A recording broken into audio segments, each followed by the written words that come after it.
Oops. I forgot that was not the original version of Gangplank Galleon.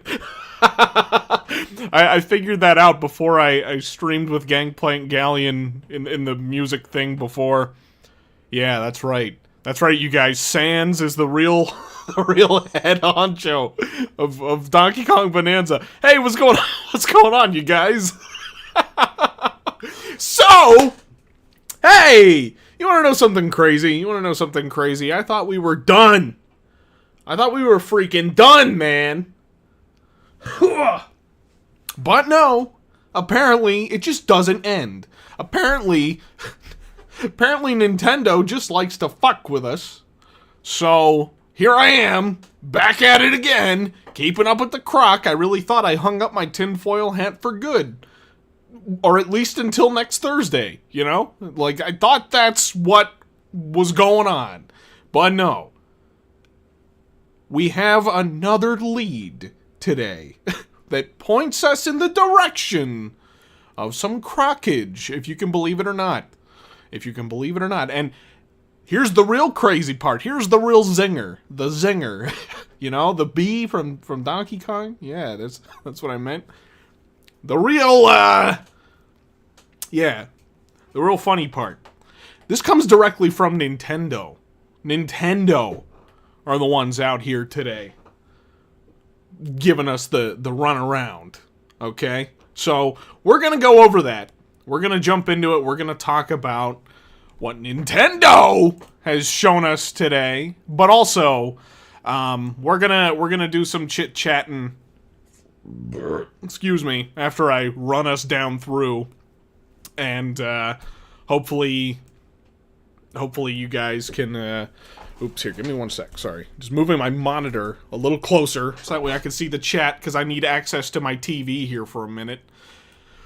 Okay, alright. Yeah, we're gonna, we'll chit-chat, go over some of you guys' theories, too. Super chats are open, we have a goal today, you know, funny little goal.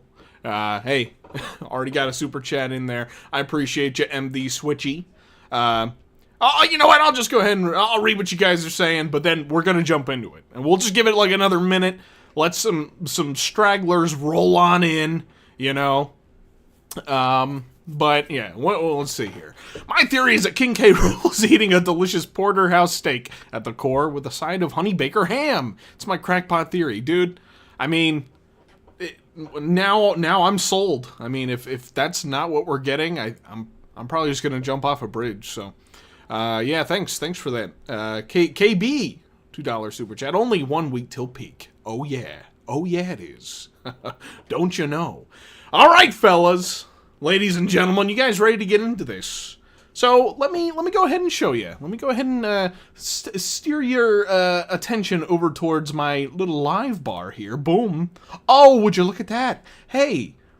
Today's funny little nugget of news comes directly from Nintendo themselves on the Nintendo news page. I don't know, guys. I don't know. What could they possibly have for us today? I don't know. Gee golly whiz. Hey, Specialist Skull 97, thanks for the $10 super chat. He said, oh! Wait, does anyone want to hear Grok 3 AI version of Donkey Kong Bonanza rant before we deep dive into the core of this live stream? I mean, I already jump scared everybody with a little bit of Sans Undertale today, so I think maybe we'll just not do that for right now. Thanks for the super chat. Okay, you guys ready for this? Here we go. What could they possibly have for us today? So, turns out this funny little newsletter actually comes directly from VoidCo. That is what they are trying to tell us here, and you'll see as I scroll down. So obviously, yeah, Donkey Kong and Pauline. Well, would you look at that? They're wanted. They're criminals. Why could that possibly be? I don't know. Donkey Kong stole a little girl, and he's on the run. Amber Alert time? No, I don't think that's what's going on here, no. So let's see, what was happening? So, Donkey Kong, he's banana obsessed. This powerful Kong is bananas for nanas.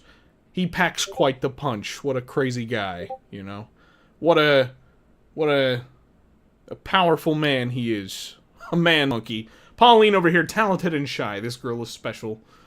She's a special singer. She is of great interest to VoidCo. Interesting. That leads to some questions that I guess we can get into then. Why? Why is she of such interest to VoidCo? We kind of already knew this. We see that Void Kong interacts with her in a way that suggests he knows who she is. And is like, hey, why'd you run away?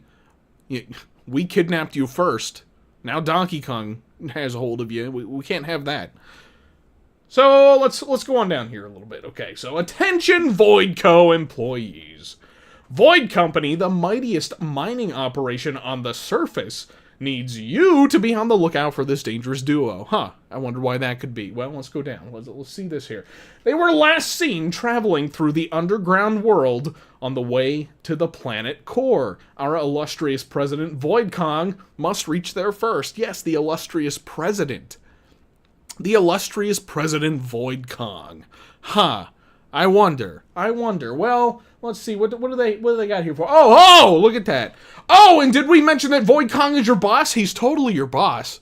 Yeah, guys, Void Kong is totally the boss. I mean, come on. Like, pff, of course. Duh. Didn't you know? Did we mention that part? Did we mention that Void Kong is the boss?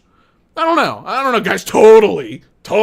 Yeah. There's nobody else who is above him or anything like that. He's totally the guy, you know. No. You know what? No, they're fucking with us. You hear me? No, they're fucking with us. Donkey Kong Bonanza comes out exclusively for the Switch 2, July 17th. No. Okay. Guys, listen to me here. Listen to me here this very minute. Void Kong is not in charge. Void Kong is not our guy. It's what I've been saying for a while now, okay? Like, I'm just saying. Void Kong, just everything about the character screams a big fake faker. He's a big fucking faker phony. Does this mean that King K. Rool is in charge? Well, obviously. You know, I was going to go in a different direction. I was going to be a little more coy, but no. Look, there's no other reason for them to be teasing us like this, okay? What, are they going to tease us so that way, actually, Void Gorilla shows up? Void Gorilla is the head honcho. He's the man in charge of Void Company. No. Guys, the Krocoids. There are so many variants of the Krocoids working alongside VoidCo. Like, it's been a huge question of how they fit into this whole entire puzzle, you know? And now, I think it's pretty obvious. K. Rool is the one pulling the strings, which is so funny. It's so funny that now this is the conclusion that I'm at. Because in the Kroc Watch that I just uploaded 2 days ago, I pretty much, I was like pretty definitively convinced, like, okay, no, he's not gonna be the guy. And now here's Nintendo making me do a complete 180. I've done a complete 180 on this thing. By the way, KB, I saw your super chat. Sorry. Thank you for that. Did you see the IGN interviews for Bonanza? Yes, I did. And we'll talk about that here in a little bit, too. Because there was some interesting stuff to take away from that. But, yeah. Guys. Yes, the cope continues indeed. Absolutely. What if it's Tiki Tong? I mean, you got me there, you know? I guess, you know, all of the Tikis that we've seen in this game are obviously hinting towards Tiki Tong being the mastermind. Of course. Thank you for the super chat. Yeah. So, look, I am convinced that this is just an insanely deliberate tease, okay? Obviously, this does not necessarily... They're not coming out and just telling us, like, hey, King K. Rool's in charge. No, why would they do that? There's no reason for them to do that, because it's supposed to be a surprise. But I'm pretty sure this is, like, definitively letting us know that, like, he's not, or Void Kong is not who he seems to be. He is not the guy in charge, you know? How'd you find this? The Yanster asks. This is on the Nintendo Switch news page. You can find it yourself on the Nintendo Switch, as a matter of fact. So yeah, this is directly from the mouths that feed us, you know? This isn't one of those, this isn't just some fan-crafted thing. This isn't somebody trying to pull a funny one on us, being like, haha, look, oh, haha, no, I'm trolling you. No. No, wah! My wife says in the background. She's talking to the cats, but it fit. It fit the situation. Don't pick on me! I'm not, I was just saying. Your no was perfectly timed with what I was saying.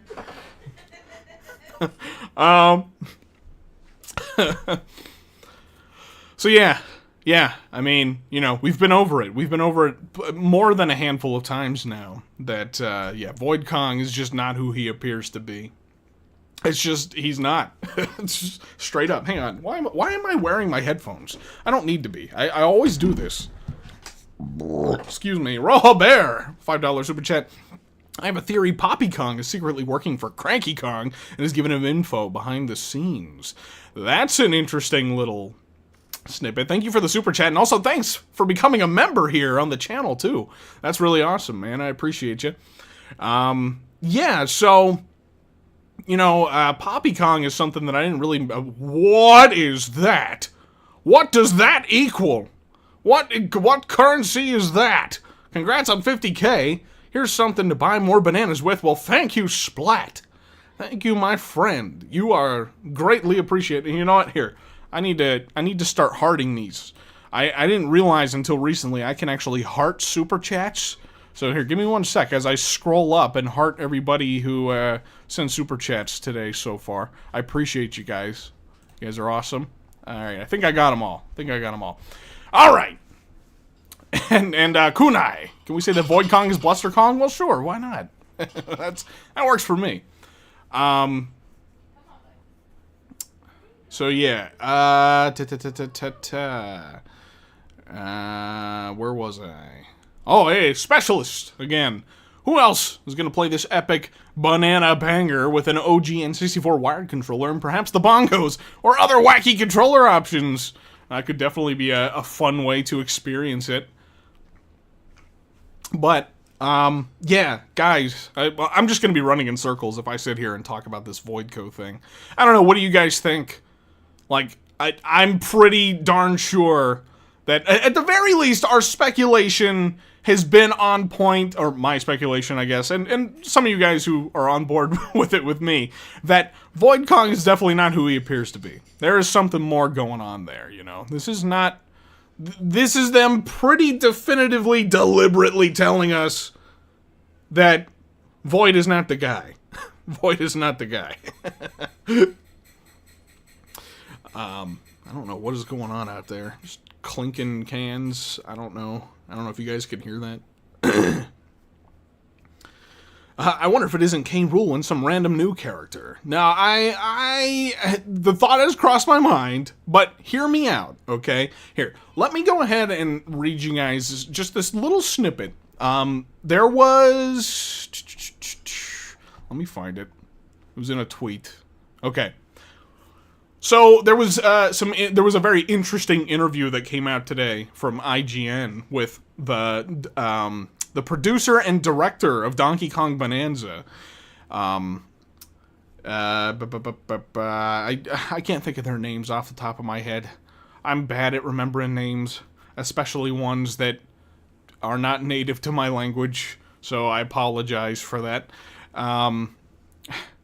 I'll read it in a second. Let's see what Jorgen Dahl had to say. Thank you for the super chat, my friend. Unrelated, but have you ever tried playing as Donkey Kong in Skylander Superchargers? If not, would you consider trying it someday? I definitely would. I definitely would give it a shot. Funny enough, I have it. My wife got it for me for my birthday years ago. I just never got around to playing it.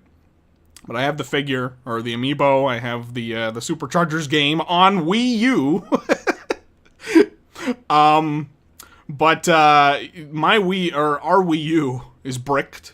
Well, basically bricked. Like, it turns on, but the gamepad no longer connects to the system. So, if I can ever get a Wii U again for cheap, then hey, maybe I will. Maybe I'll give that a shot. But, yeah, I see that. Thank you, Splat. I appreciate that. Oh, and hey, Jorgen, I forgot to like or heart your thing. I'm gonna have to get used to that. Sorry if I don't heart your super chats. It's nothing personal. I forget that I can do that.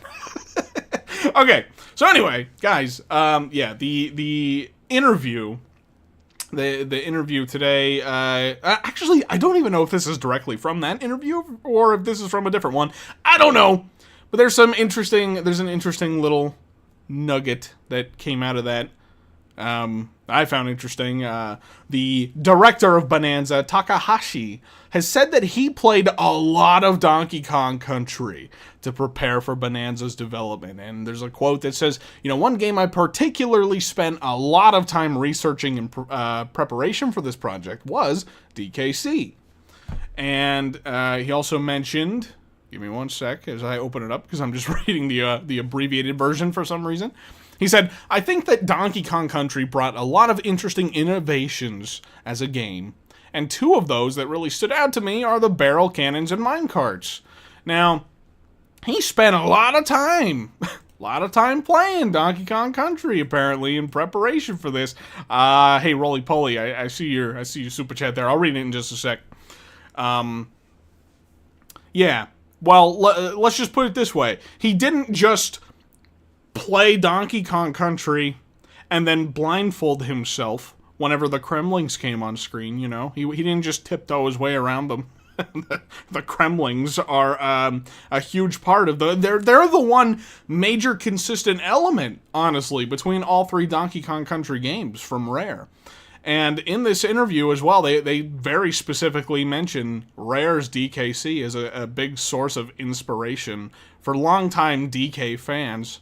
In terms of what they wanted to bring to the table in terms of game mechanics and nostalgia for this project. So, yeah, there's no way they're ignoring the Kremlins, dude. It's just not happening, bruh. I'm just saying, man. Hey, I'm gonna read that super chat real quick. What if it's a new Kroc in charge? King K. Rool Jr.! Well, hey, maybe that's actually who VoidCo is. he's K. Rool Jr. in disguise. Oh my god. Badass boy, $2 super chat. 1 week till Big Monkey Banana time. Yes, it is. Yes, it is indeed. Yeah. No, I'm just thinking, based off of the way this is worded. Oh, and did we mention that VoidCo is your boss? He's totally your boss. Yeah, he totally is. Totally. Like, come on. It's so blatant at this point. They're not even trying to hide it. Now, it doesn't mean that it's K. Rool. Again, I guess totally, like, maybe not. It doesn't necessarily mean that, but, like, I'm just saying. Another interesting tidbit from those interviews, they mentioned fans and theorizing at a couple of points in the interview. So they know that there's crazy people like me out there, doing some of the heavy lifting on the marketing front for them, And, like, the cool thing is, like, I feel like, especially with the Krocoids, those were, like, the seeds that they planted to get people like me out here talking about Donkey Kong Bonanza and the potential of the Kremlings. And, like, dude, I'm just saying, if I were Nintendo, I would be panicking right now if I wasn't planning to include King K. Rool in this game, okay? Because King K. Rool and the Kremlings have basically engulfed the entirety of the online conversation around this game, to the point where people are getting annoyed at people like me for talking about King K. Rool so much. But I'm just saying, like, people want this character back, and they kind of set themselves up to be getting people like me thinking about stuff like this. Whenever King K. Rool was such a big deal in Super Smash Bros., they brought him back. Of course there's going to be people speculating about the character, but yeah, the Krocoids are what they put out there. They planted them. You know, they planted those little seeds to get people like me talking. And essentially, like, it could essentially be free marketing for the Kremlings being in this game, and they don't even have to reveal it themselves. It still gets to be a big surprise for everybody that the Kremlings are going to be in this game. And King K. Rool. I'm just saying, man! Call me crazy if you want! Look, I put the tinfoil hat back on, okay? I put it back on. I'm gonna roll with it.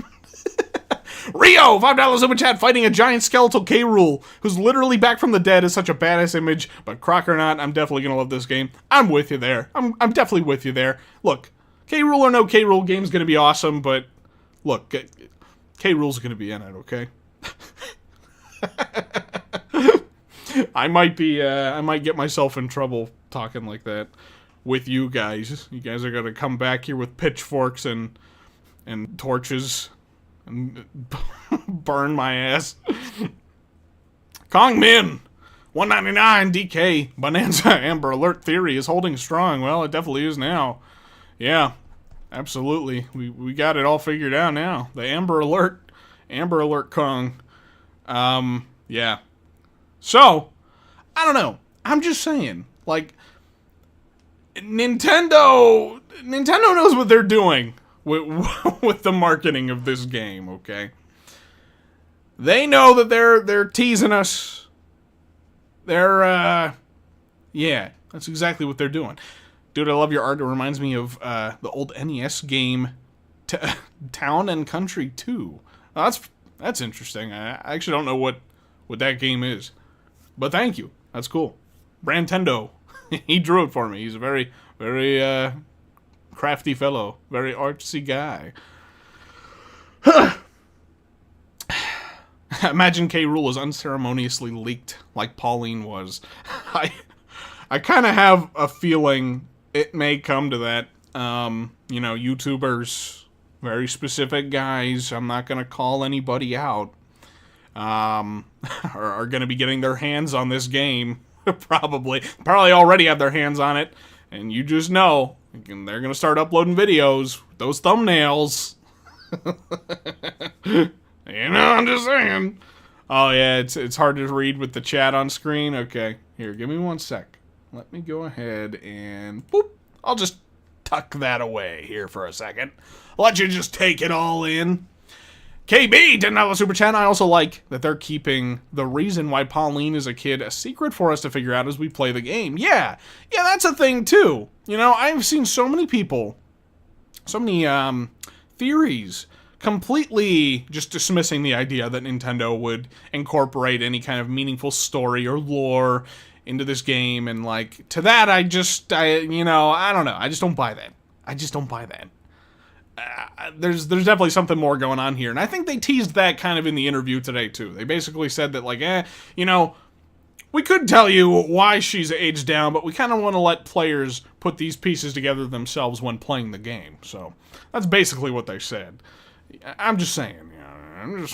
Hayden Shapiro, 199, doesn't New Donk have a street named after the king? It does. Yeah, it does. Also, kind of another reason to believe they would put King K. Rool in this game. The Odyssey team blatantly acknowledging King K. Rool in a Super Mario game? Like, come on. And this is the same team. I'm just saying. How'd you see the screenshot of Void off his Bananium gem? Like, that's the only time we don't see him on it. I have seen people talking about that and speculating about it a little bit. And yeah, I agree. It's kind of unusual. That's the one time we see him off of it, you know? And, you know, when he's on that banana, it's got that saddle. It's got a saddle, and it could just be for the banana itself, you know? Maybe that's all it is. but I think it's hinting at something greater. Like that he might might ride on King K. Rool on his shoulder. I'm just not coming out and saying it straight up. All right, hey, Emperor, Caleb Teen. $5 over chat. Bonanza, Japanese site, said Poppy was the real president of VoidCo, but she lets Void think he is. She's working with K. Rool. Is that really what it said? I know on the English one at the very least, you know, they tease that she is a smart person, unlike me trying to explain it. she has all our ducks in a row when it comes to getting her information, is basically what I gathered. Yeah, that's interesting if that's true. Hey, Generic Russ, $5 super chat. The director comes from the JRPG background. Not really surprising. The story is a little deeper this time. Yeah, you know, there's that. And, like, it totally just explains, like, all the anime influence that we're feeling so far from this game. That's definitely something that I took notice of. Hey, Splat! Another super chat. Sorry, I don't know what currency that is, but I appreciate it. Crocodile Elder. And we'll get a Kremling Bonanza. That's actually one of the things that I'm counting on. Like, I don't know, I just have a feeling, man. There's, like, apparently 2 transformations we haven't seen yet for this game. Potentially. There's skill trees for whatever it is. I'm assuming it's more transformations. But I'm thinking Kremling Bonanza, oh yeah. I'm thinking, man. How cool would it be if DK gets a Kremling Bonanza and K. Rool shows up in this game and he has a Kong Bonanza, and that's how we duke it out in the big final fight or something? Like Kremling DK and Kong K. Rool. That would be nuts. That would be really nuts. Yeah.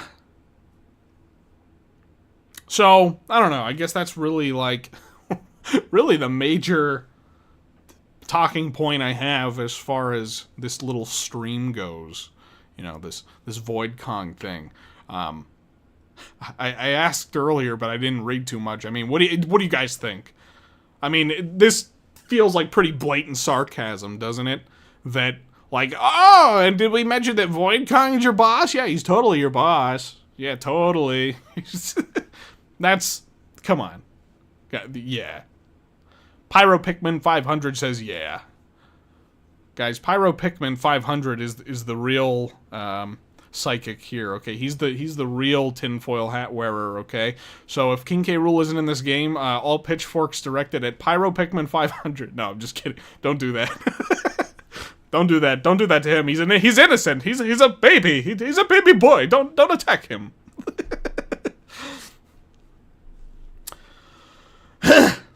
I don't know, I think he's in, but I didn't read it that way. Well, how did you read it, Traveler of the Stars? I'd like to hear that, because I don't really know how else you can read it. It's like, why would they say it like that, just to be, oh yeah, like, he's totally your boss, right? Oh, no, oh, he is actually your boss. Yeah, okay, alright. So much for a twist. I don't know, like, there's just so much stacking up in favor of Void Kong being this faker, you know, there's this fake element about him. Here, before I get back into that, Taylor Switch 64, $10 super chat. Thank you, my friend. If Void Kong was the main antagonist and K. Rool was not involved whatsoever, then the whole rock and golden fossil enemies would not be so Kroc related. So something is up. No, I'm with you there. I agree 100%. Zach Burkowski, $5 super chat. What are the odds K. Rool may be a hidden post-game boss? I don't think he's going to be post-game. I think if K. Rool is going to be in this game and he plays a big role, then he's going to be the final boss. That's just my take on it. I don't see them going any other way with it. So that's kind of what I'm thinking. King K. Ringe! King K. Ringe. $5 super chat. Uncle Al, whenever K. Rool isn't on screen, everyone should be asking, where's K. Rool? Well, yes. Of course. What other question is there to ask? I guess I just read it like a quip, like them just joking that he's your boss when he obviously isn't you, the person's boss. They're making a joke how controlling he is, I guess. Maybe, but I don't know. I kind of don't think that's what's going on here. I kind of am of the belief that Nintendo, like, not that they're necessarily directly on the pulse at all times of what the online conversation's looking like, you know, wouldn't go that far, but they do know that there are people out there theorizing, specifically about VoidCon, specifically about VoidCo, and what's going on with these Krocs in this game. They even mentioned in the interview today that, you know, they want to leave some things up to the fans to theorize about, which I thought was a very interesting note for them. Like, they know how things work. I just think that that's a pretty blatant tell, if you ask me. Rhett Morris, $2 super chat. Thank you, my friend. And hey, you know, if K. Rool isn't in this game, then I don't know. I'll jump off a bridge. I don't know. I'm just saying. But I don't know. I'm pretty convinced. I think I'm pretty convinced after this. Did I like that? Did I hit the like button on that? No, I didn't. Sorry. Let me go up. Okay, yeah, I hit a bunch of the other ones. Okay. Just want to make sure I did that. Just want to make sure. Al, don't. It's not worth it. Yes! Yes, it is! Or maybe, no, it's not. It's not worth living if King K. Rool isn't in this game. Yeesh. That's like a tug at the collar kind of thing. Like, oh, I didn't say that. I'm not saying that. Dude, imagine K. Rool has spoken dialogue, but proper English, and somehow to get his voice actor from the cartoon. You know, the idea has crossed my mind with music being such a big part of this game, and K. Rool just being such a theatrical character. You know, how crazy would it be if, like, there's a K. Rool versus Pauline, like, singing duel at the end of this game or something? That'd be so nuts. Jump on! $20 super chat! Dude, thanks so much, man. I appreciate it. I don't know if anyone mentioned this, but how cool would it be if we beat VoidCon, Pauline and DK are about to make their wish, the credits roll, then K. Rool shows up, and thanks to DK indirectly helping him get to the core. Now, that would be insane. I would love to see, like, a big twist like that come into play with K. Rool. That would just be a lot of fun. Just a credits rolling and then he interrupts it. I mean, that'd be great. It'd be such a fun throwback to different instances of K. Rool in the games, and, like, you know, of course, his Smash trailer too, which was also directly inspired by the fake credits roll in Donkey Kong Country. So, yeah, that'd be pretty cool. I'd be down for that. You've checked Ben Campbell's IMDb page just in case. Yeah. Dude, I'm telling you, man, if they somehow, and I'm not counting on that by any stretch, but if they did somehow go to that length, they went into to the point where they bring him in to do a big stupid song number, I would lose my mind, man. That'd be insane. Oh, yeah, Jumpmon, thanks for the super chat. Sorry, I went up and hearted it. I'm gonna start hearting them as soon as they pop up, so I don't forget. Raffy, $5 super chat. Watch the Bananium route not be the true end goal. The wish granter at the center is the crystal coconut. K. Rool. Oh, yeah. Well, you know, the funny thing is, in various forms of, like, I don't know, there was some marketing thing, I don't know what it was, but they kind of teased that, like, we don't really know directly what it is that VoidCo is after. Like, yes, he did mention something about this Bananium root, but at the same time, it's just like, well, okay, so is that the thing that grants the wish? Because the way they make it just sounds like you have to reach the core and you get your wish. So, is there only one wish at the core, or would everybody get their wish? I don't know. I'm not so sure. I don't know what's going on with that. It's weird. We don't really have a solid idea of whatever the Bananium root is all about, but, yeah, I don't know. But if they threw the crystal coconut in there, hey, that'd be a crazy twist too. That'd be awesome. Thanks for the super chat. Red Morris. Hey Al, do you think Ungard will be in the game?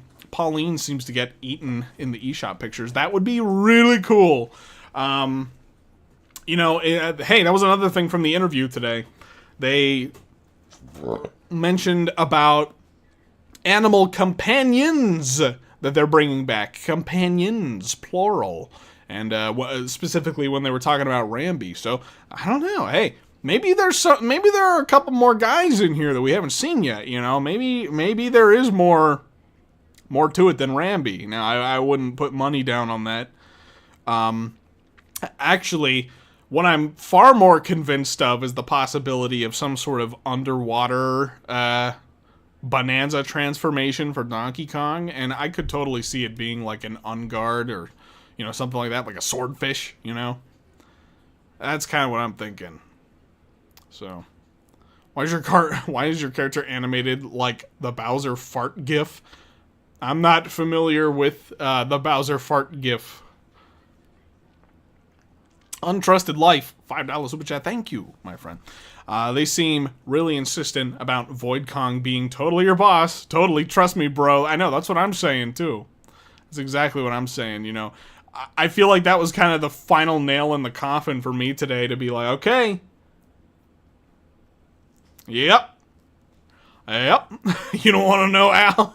Yeah. I'll stay blissfully ignorant of whatever Bowser fart shenanigans are going on in the chat. I'll pass on that.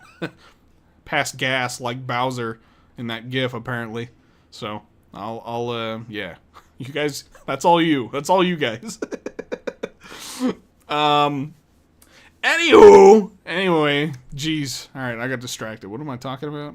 Oh, yeah, the totally your boss. Trust me, bro. Yeah. VoidCo is just not who he seems to be. I think this straight up confirms it. Whether or not it's actually K. Rool, I don't know. I'm not saying. Hang on, give me a second. Let me get some of that copium, okay?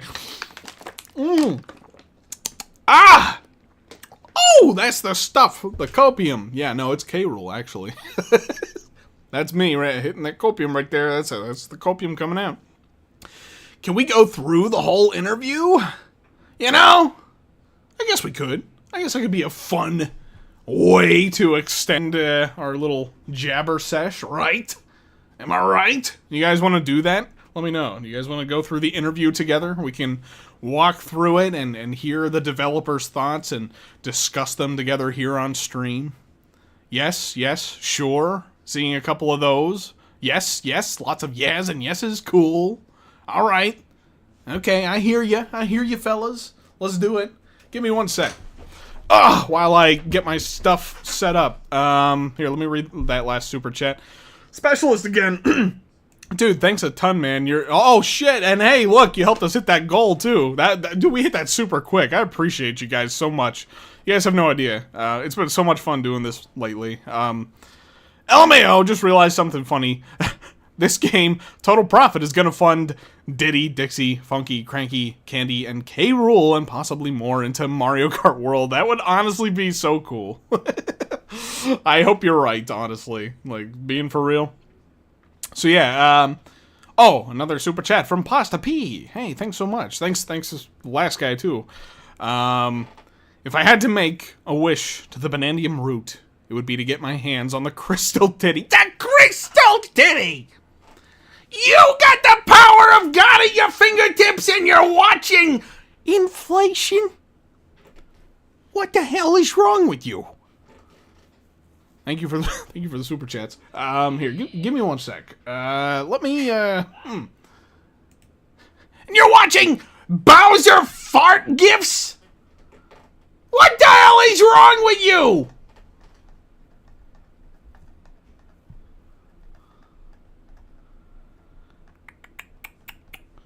I don't know. I had a link to it earlier. The Crystal Titty.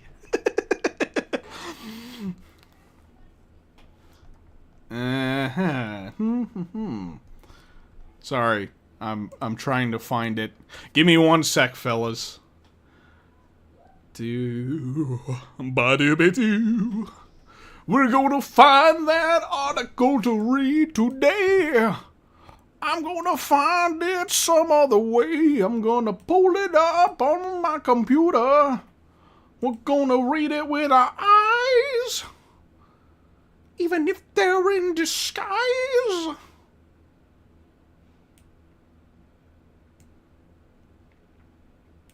Okay, I found it. Found it from IGN. Hopefully... how do I... Let me see here. First of all, I guess let me put away the switch to thing. Yep, there we go. Nope. And, nope. Oh, wait. Yep, there we go. Hey, look at that! I'm such a smart guy. I can figure these things out if I want to sometimes. Alright. So, guys, this is a really interesting article. I think there were some interesting little pieces of info to kind of take away from this. Not necessarily K-Rool related, but more so just like where their inspirations for this game... Oh my gosh. Where their inspirations for these this game are coming from, their kind of philosophy going into the development and sort of the gameplay stylings of the whole thing. So, I think it's pretty cool. Here, give me 1 sec, you know. So, since we hit that goal, you know, which I appreciate. I super duper appreciate it. You guys are amazing. Extra copium. There we go. I'll just throw another one out there. Oops! What did I just do? Oh, okay. I like started to do a whole different thing by accident. Okay, there we go. There's another goal. Just, we don't have to hit it, but, you know, if you feel like throwing anything extra, I appreciate it. It supports the stream. It supports the channel. And, yeah, so I appreciate you guys. Alright, let's go ahead and dig into this. Let's dig into the meat and potatoes of it. So, Donkey Kong Bonanza launches next week, and we only just learned who the developers are behind Donkey Kong's big, new 3D adventure. It's the same team that made Super Mario Odyssey, which a number of savvy fans picked up on based on the various UI and other context clues from the trailers. Yeah, and I right off the rip, you know, you could tell that's who it was from. I mean, the game itself, if you plucked Donkey Kong out and plopped Mario in, you would easily a Mario game right there. Honestly, it just kind of looks like it. Yeah, I'm reading the chat. You know, Uncle Al, I just realized who's going to be the stand-in for Funky Kong to take out the dreaded K-Rool if he's back. Well, let me hear it. Is it Bluster Kong? I think so. Anyway. Anyway, let's move along. But now that we know who the creators are, it's time to bombard them with a banana horde's worth of questions. And it's very interesting to find out who's producing and directing this thing.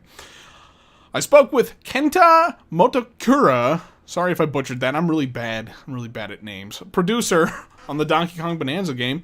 And Kazuya Takahashi, the director. So, very interesting to note because Motokura was the director on Super Mario Odyssey. Yeah. Very interesting. Now he's a producer. And we have a whole new director. And this director, was previously at Square Enix. He actually only just joined Nintendo back in 2020, apparently. Big background in big anime RPG games like Final Fantasy. And I can definitely feel the influence from it in Bonanza. And it's pretty clear that there's much more of like a story element to this game than we have seen from really any other Donkey Kong game or heck, okay, I don't want to say any Nintendo game because that's not the case, but they're going much deeper into the story than they usually do. And they're doing it with the Donkey Kong game. They go a little more into it, but okay, so yeah, I spoke with them. You might recognize Motokura's name, director of Mario Odyssey. Yep, already read that. Already mentioned that part.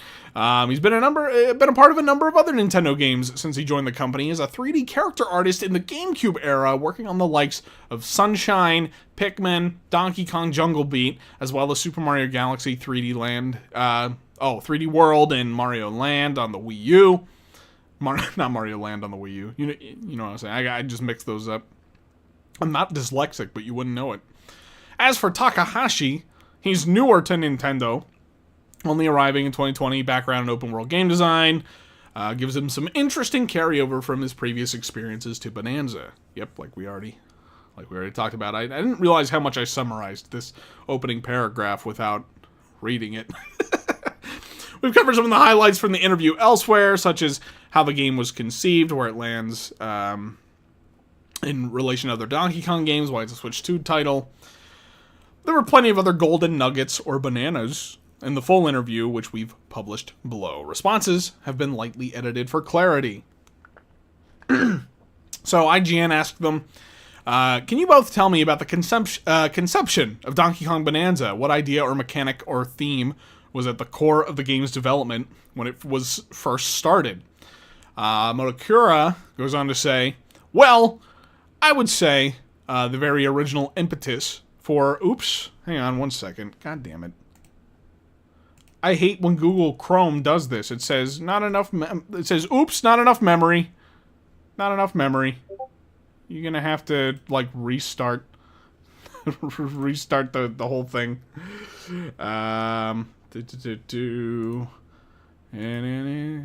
Sorry, give me just a second. Okay, now we're good. Actually, here, I'm gonna increase my dong width a little bit. There we go. What a big, beautiful dong that is on the screen. Uber Ann, oh man, thank you for the super chat. $20 super chat, dude, thanks so much. Shitpost Crackpot Theory. K. Rool is the final boss and he's using a Kong Bonanza transformation. He kidnaps Pauline and Donkey Kong gets his final Bonanza, the legendary Plumber Bonanza, and fights K. Rool to save her. Dude, honestly, like, you say, it's a shitpost Crackpot Theory, as you say, but honestly, that is so funny. That's the first time I've ever heard an idea like that in relation to this game. I love that. I love that idea. That would be honestly just the coolest fucking thing if they actually went that direction. I love that. Thank you for the super chat. That was an awesome idea. Here, let me make sure I give that one a heart. That's funny. That's really funny. Okay. So yeah, well, so they go on to say, well, I would say the very original impetus for the development of Kong Bonanza was when my boss, Mr. Koizumi, approached our team and asked us to consider working on a 3D Donkey Kong game. And that's when we realized we really needed to know more about Donkey Kong, so we went and spoke to Mr. Miyamoto, the original creator of the character. And Mr. Miyamoto has experienced not only working on the Donkey Kong games that he was directly responsible for, but also worked alongside Rare on the Donkey Kong games that they created. And for him, a lot of things that came up were the unique actions that a really strong character like Donkey Kong could engage in. Things like hand slap or blowing his breath.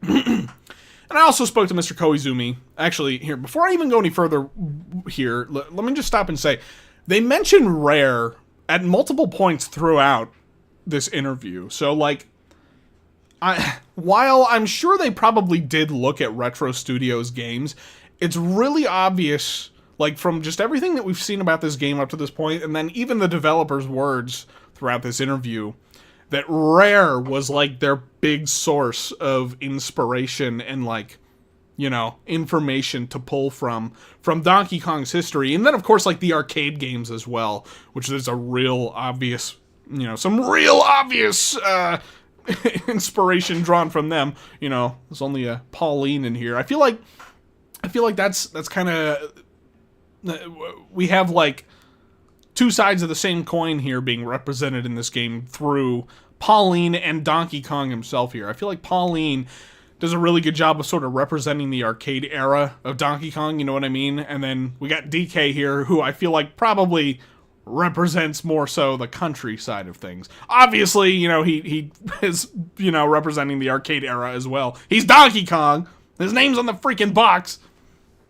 But I'm just saying, you know, I feel like that's kind of a little bit of what's going on in this sort of situation. Anyway, yeah, and so they go on to say, and I also spoke to Mr. Koizumi who had served as the director on Jungle Beat.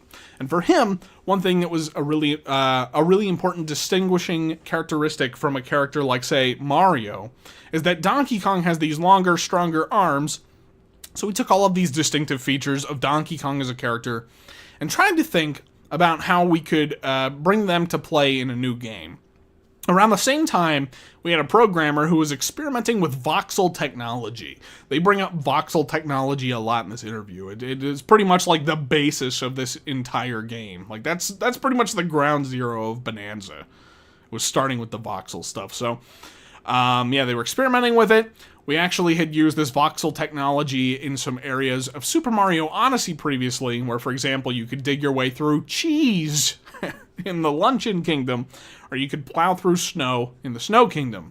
So this programmer was engaging in various technical experiments where you might even throw voxels or make a hole having done so. You know, there was a lot of speculation around this game whenever it was first revealed that, like, I saw people saying that, like, they could have imagined this being more of a Wario game over it being a Donkey Kong game, and, you know, saying that, like, it felt like the mechanics that were on display, were, like, it felt like maybe they were developed first. Here, give me one sec. Let me pull this up here just a little bit. There we go. There we go. How about that? Yeah. Yeah. Then we don't got that annoying bar at the bottom. So yeah, I mean, like, it does seem like they definitely had an idea for a gameplay mechanic first and then kind of built Donkey Kong on top of it, which is kind of Nintendo's philosophy when it comes to making games. They come up with a fun idea first and then figure out, like, what characters and things best fit the mold. You know what I mean? So, let's see here. Yeah, we got through all that. So, when we realized the compatibility of Donkey Kong's distinctive characteristics being strong and having these large, long arms, and the possibility of voxel technology, we saw that this was a good match that led us to the idea of pursuing destruction as core gameplay in this title. Sorry, that answer went on a little long, but that's how we went from the opportunity to work on this project initially all the way through developing the concept that carried us through to the end. Yeah, so very interesting little tidbit there. The voxel stuff, yeah, Fantastic Four. Yeah, I know. They better be sending me some bucks. Look, we got Superman down here. Oh, you can't see it. You can't see Superman because I'm in the way. I actually went and saw Superman this afternoon. It was all right. I liked it. Okay, so yeah, correct. So they IGN goes on to say, correct me if I'm wrong, but this is the first time a Donkey Kong game has been made in-house at Nintendo in, I think, 20 years, which I'm pretty sure, yeah, I think that's right. Jungle Beat would have been the last one, which is pretty crazy.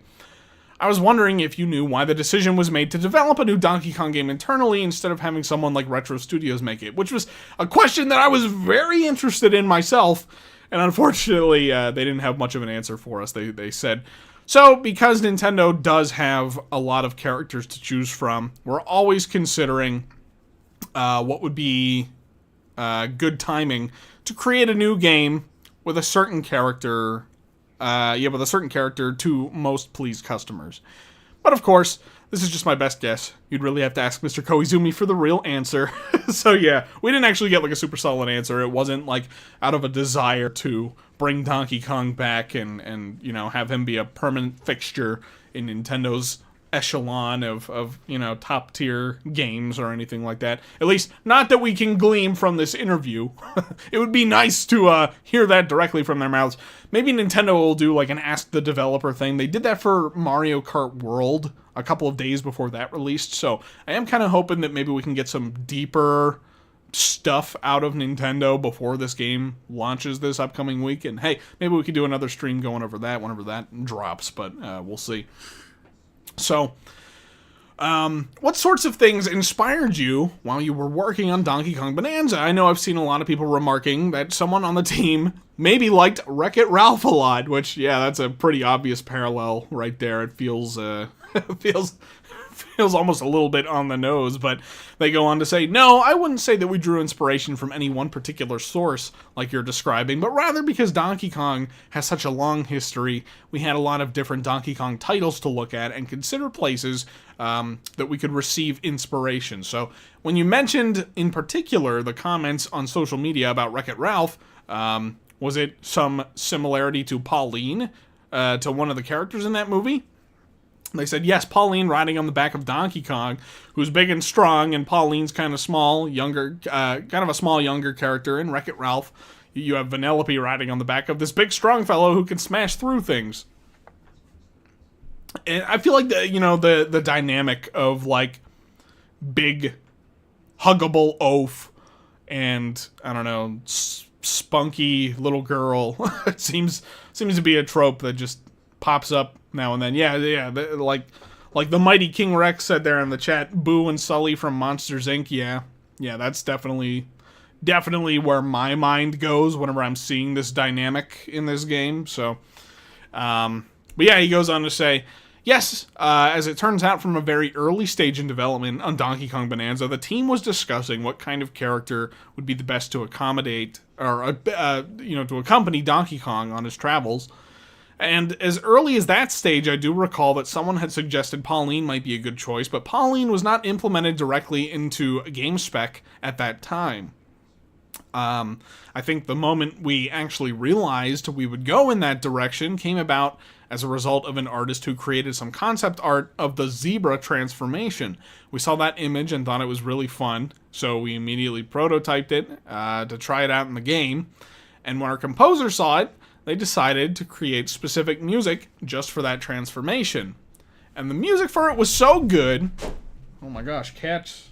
My cats are romping around, stomping and romping. It goes on to say, and the music for it was so good, we thought we could expand on this and turn it into a song, and maybe Pauline would be a good choice to sing that song. And so we then asked the composer to create songs for each of the transformations, and I think that was what really cemented Pauline's place. I think a lot of ideas really fell into place after we had decided on Pauline as the accompanying character, so I'll let Mr. Takahashi describe those. Yeah, like that, I don't know. It's so interesting to see their kind of thought process with it, because it's like, how do you go from like, well, we decided we were going to put a zebra in this game. We knew we wanted Donkey Kong to turn into a zebra. And it was at that moment that we realized, yeah, we want Pauline in this game.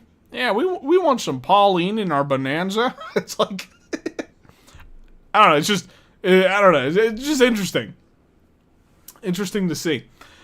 So Takahashi goes on to say, I think one of the things that really works very well for us in choosing Pauline is that she's human, so she speaks in a language that the player will understand, and our setting is a strange underground world where you're interacting with animals and even rocks that speak in some cases, so it's a lot to take in. He brings this up, he mentions this, but it's not like that's ever been an issue for Nintendo games in the past. I mean, most of their protagonists are silent protagonists.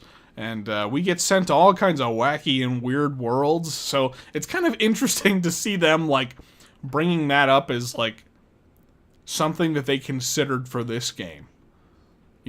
Like, well, we needed somebody, we needed a human character for our players to see through the eyes of when playing as Gorilla. It's like, I mean, I don't know, it's never been the case in a Donkey Kong game before.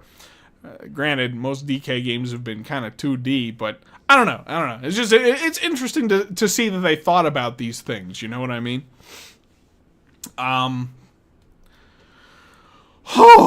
Let's see here. He goes on to say, I think it's really good for the player to have another human that they can see on screen who's reacting to these strange things, noticing stuff, pointing them out, even giving hints. That's actually something that I'm a little bit concerned about. I'm hoping that it's she's not going to be too yappy and that she's not going to be annoying. That's definitely a concern, But we'll see. I have heard that apparently there might be some kind of voice slider to not get too much into her whole thing. I don't know. We'll see. Land Clipper, $2 super chat. We needed a human perspective for our monkey game. Yeah. That's exactly what I'm saying. Like, it's interesting that they threw that out there. And so they go on to say, in a game... Oh, here, let me give that a heart. I'm hearting super chats now. Did I miss any? No, I don't think I did. Okay. Thanks for the super chat. So Takahashi goes on to say, and in a game where you take destruction as its core gameplay, there's a lot of objects that are hidden, waiting to be discovered. So it's really helpful to have information coming to the player as audio cues, so it's not getting in the way of visual information on screen. See, that's where I get like a little bit divided on that sort of mentality, because like they have things such as like Donkey Kong's clap sonar, his clap sonar, to point out where like hidden bananium gems are and all that kind of stuff. So, I don't know that we need a character yapping to us. We've never really needed that in Nintendo games, but I don't know, maybe they just felt that like some things are so well hidden in this game that they wanted a character to make sure that you need to know where things are at. But I don't know. That's some speculation on my part. So, hey, Specialist Skull, thanks again. $2 super chat. DK64 incoming to NSO. Hype! Like, is that actually legit? I think today is the day they usually announce things for NSO, right? Did it get announced? That'd be pretty wild. Thanks for the super chat. Elsie Lapen? Thank you for the $5 super chat. One of the coolest Easter eggs in Mario Odyssey was the world after beating the game. That was Peach's Castle from Mario 64. Imagine what Bonanza's could be. I know, right? Funny enough, I just finished playing through Odyssey again. I don't know. I felt compelled to, with all this Bonanza excitement. I just felt like, hey, I ought to play through that game again and get maybe a little more of a feel where some of their inspiration, some of the things could be carried over. And yeah, Peach's Castle, very cool. It was actually, there was a lot more to it than I remembered. Like they filled up Peach's Castle's little world with a bunch of things to collect and do. So I really am hoping for something like that in Bonanza. And I gotta agree with all the people who have mentioned it would be so cool if they recreated DK Island from DK64. That would be super cool. Brother, you're being aggressive over nothing? Let's ignore it. Who's being aggressive in the chat? Sorry, I haven't been paying that much attention. Don't be aggressive. Let's don't be aggressive. Come on. This is a peaceful place, my friends. Let's sing Kumbaya and eat bananas together. We eat banana gems. Banana gems. Banana gems. Did I heart both of those? Yeah, I did. Okay, cool. So yeah. But anyway. Okay. So, okay, so we got to the end of that, right? So let's jump ahead a little bit. Let's stop being cranky and being more funky. Yeah, man. Let's be funky. Let's get funky out here, everybody. Come on. It's time to get funky. They go on to say, and we also wanted to emphasize the power of Pauline's song in this game. So she has the ability to make music that shows the route to the player, shows the route the player could follow, or even opens up new routes to go see. We have the co-op play that allows a second player to control Pauline's vocal blasts that can interact with both the terrain and the enemies. Sorry, that was a rather long answer. Excuse me, I'm so sorry. I'm sorry I included some gas in that answer. Those were his words, not mine. But I really do think that a lot of the ideas that came out of this choice of Pauline as an accompanying character, and I think I just butchered that sentence. I don't know. So looking back, I think it was a choice that we're all happy with. So they're happy they got Pauline, basically. You know, that's what they're saying. So Super Spee, Super Chat, thank you, Grr. I hate Donkey Kong. What? But you can't hate Donkey Kong. Donkey Kong is cool. He's a cool guy. He's a cool fella. So, thank you for the super chat. I think a lot of people were surprised when you confirmed a specific age for Pauline, that she's 13. Why did you specify her age? Why she's so young in this game? This is where it kind of gets a little bit interesting to me, at least. At least I think it's here. Might be in the next part. I don't know. 2 different parts talking about that. Super Spee changed your mind. Oh, okay. Well, that's cool. Hey, thanks. Thank you for the super chat. I'm glad that you see it my way. I'm glad you see DK is he's a cool guy. He cool monkey. Thank you. So Takahashi says, one of the important roles that we knew we wanted this character to accomplish was in accompanying Donkey Kong on his travels and acting in some cases as a bit of a narrator. And considering we would probably have both new players who are experiencing a Donkey Kong game for the first time, as well as people who are longtime fans of Donkey Kong. They get into some interesting little tidbits about that later on how they decided they wanted to balance out, the experience for new and old players. So, and it's got me kind of excited. I'll get to that, when we get to it. But they say, so we had the opportunity to offer a character that was familiar to longtime players, but had a new appearance that might be interesting for new folks as well. Hey, Aiden, $10 super chat. Thank you, my friend. Grumpy Kong's design goes hard. I wish he was the leader of VoidCo. Yeah. Also getting switched to and DK Bonanza next week, plus Mario Kart World. Super excited. Dude, that's awesome. I'm happy for you. I'm glad that you're going to be able to experience it with the rest of us. Thank you for the super chat. And I actually really love Grumpy Kong's design. Like, he's probably my favorite of the VoidCo bunch, but I don't know. I like big bruiser kind of characters like that, so I guess I'm my bias. I'm wearing it on my sleeves. He's a fun character, so I appreciate that. So Metakura says, and so we're always thinking about the setting of not just the world, but also each character itself, and that's and how that's going to impact the player enjoyment in the end. Takahashi says, now as to why she's a 13-year-old in particular, I think that's something we want players to, over the course of enjoying the game, start to puzzle out and think for themselves. So yeah, that's something that they're like, basically telling us, you're gonna find it out in the game. It kind of feels like they're sort of hinting that, like, there's probably something story related to that. I guess you could read into it a couple of different ways, but that's how I'm choosing to read into it. That, there probably are some sort of story implications for it. I think it's probably specific to this game, I don't think it's a big retcon. I don't think it's a prequel. I don't think they're just scrubbing the lore of Donkey Kong away. I don't know if you guys have seen Kong Compendium's video about it not being a prequel, and I gotta agree with what they had to say about it, in that, like, they're not gonna scrub away 40 plus years of history, of the history of Mario and Donkey Kong. And I feel like, I feel like Miyamoto wouldn't allow that either, it's such a long established thing. So if there is any chance at all that that's something that's going on here, it's got to be exclusive to this game. You know what I mean? I don't think they're gonna continue to. I don't know. I don't think our retcon is how they'll portray things moving forward. Is basically what I'm saying. But especially with the arcade DK history taking such a prominent position in Super Mario Odyssey, which was their last game, from this team. Like, I don't think they're ready to just unravel that and undo it so fast, Miyamoto hates Rare DK? Yeah, I guess he does.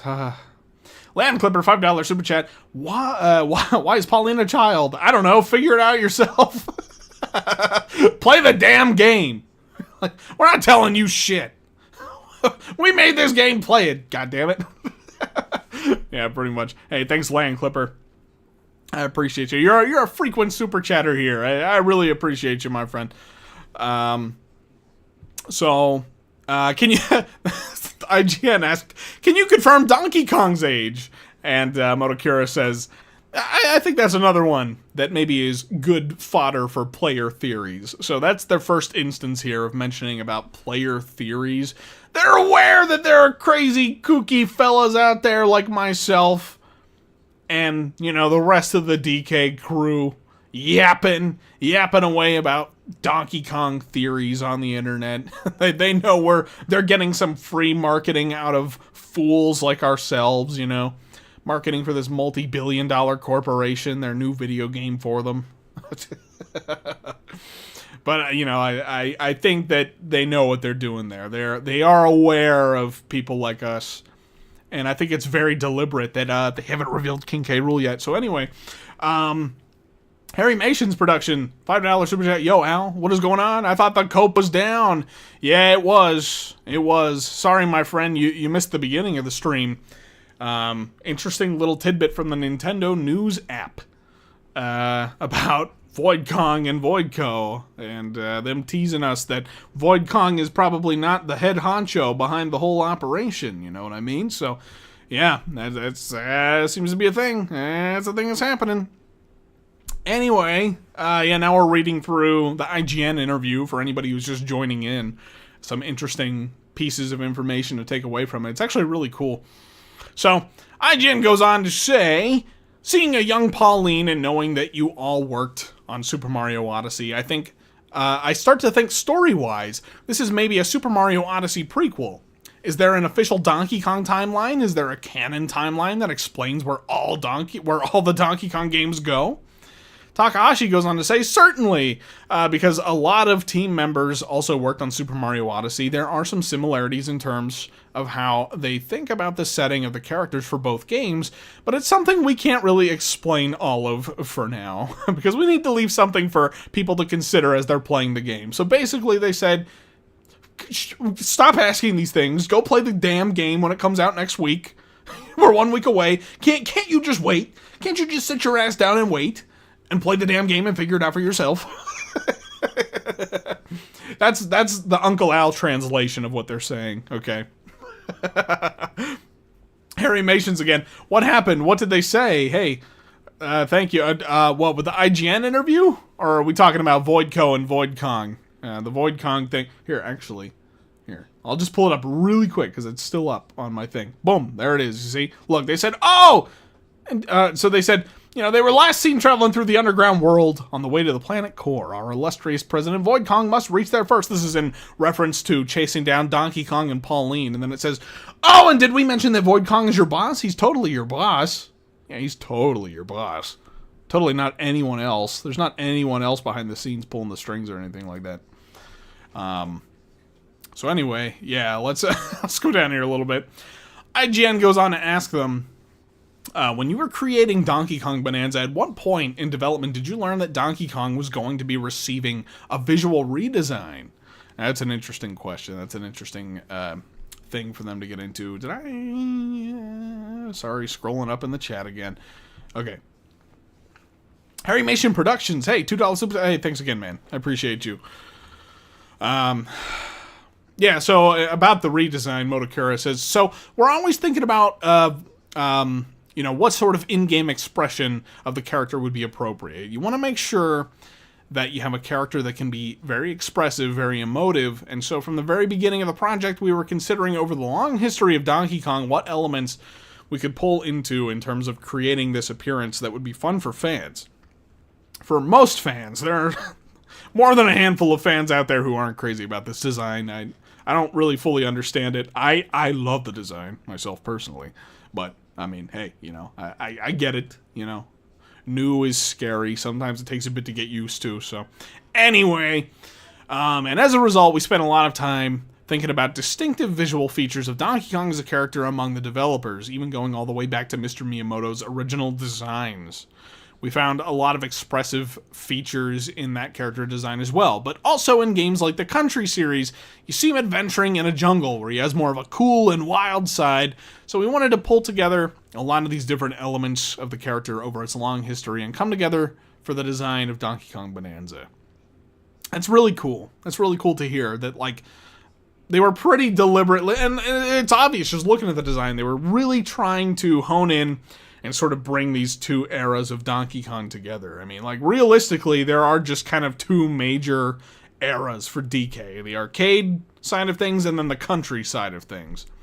And, you have Retros games, but it really doesn't feel like they were too heavily inspired by Retros games, which, you know, there's some stuff to pull from, but Rare is where a lot of the country stuff, you know, that's what a lot of people think of when it comes to country, so.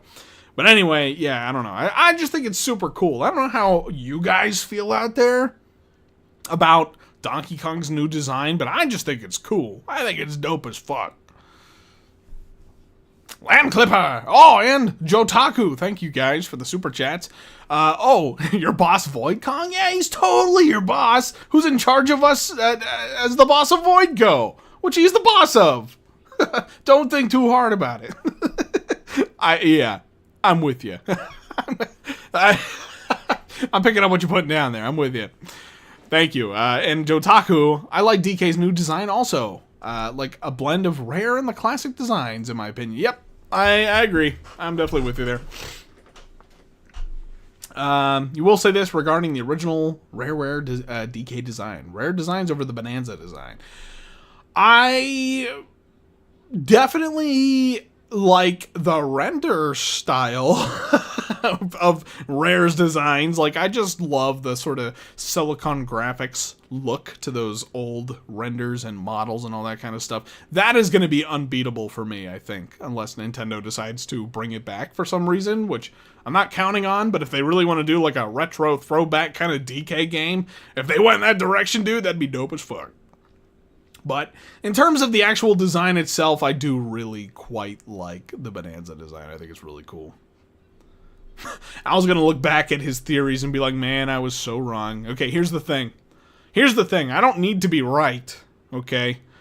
I just need King K. Rool to be in Donkey Kong Bonanza. I don't care what I'm right or wrong about. And if he's not in it, well, you know. It was 3 months of fun. It was 3 months of fun speculating, you know. So, we'll see what we get. Yeah, I see some fun discussion going on about the design. Takun, or yeah, I think that's how you pronounce it. DK's new design grew on me so much, man. I think they did amazing because it feels like the Rare design to me personally just refreshed. It pretty much is, honestly. I mean, it really is just. It's like 90% Rare's DK and like 10% arcade DK, and I feel like it just came together so well. It was like peanut butter and jelly, except with more jelly than peanut butter. More peanut butter. It depends on your preference. If you're a bigger peanut butter person, maybe you want more peanut butter, or maybe you just want the perfect blend, or maybe this is just a horrible analogy and I should just stop trying to make it work. I don't know. What can I say?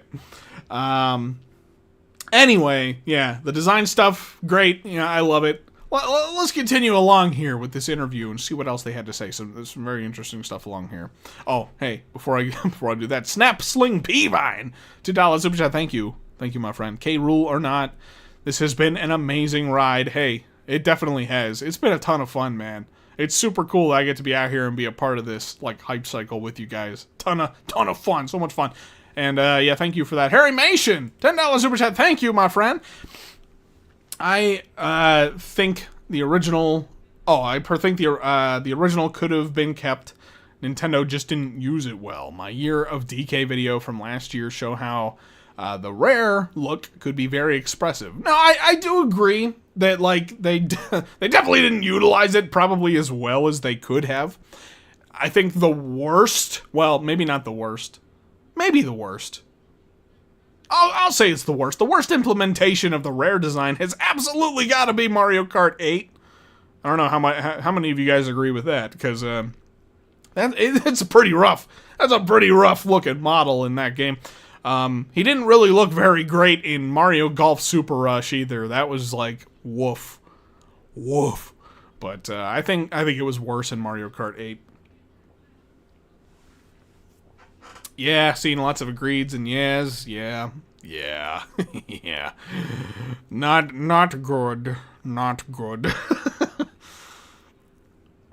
But yeah, no, like they definitely could have been a little more like, I don't know. They definitely could have done a better job using the Rare design, but in a way, it really gives me a lot of confidence that Nintendo cares about DK again. Not that they ever stopped caring.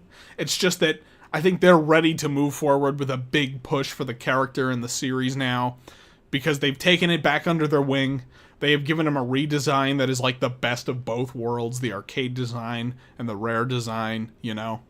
And I think they're like ready to sort of re-embrace that sort of era of DK. Because it felt like for a while they were trying to just kind of skim over Rare's stuff. It really just kind of felt that way with the retro games. I love the retro games. I always have to clarify, like, I love those games. I'm not trying to dunk on them. I'm just saying they really wanted to go in their kind of own direction with the DK series, it felt. And that, to them, meant leaving a lot of the old elements to, behind.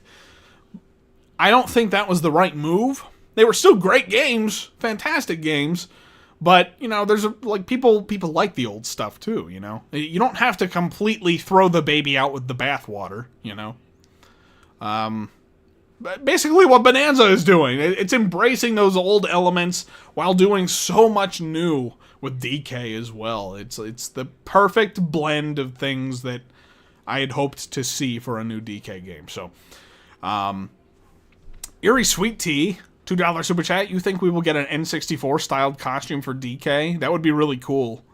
I'm not entirely sure how they would do it, just because, not to say they couldn't. I just feel like it might look kind of weird with, the current model and the way that this game is set up.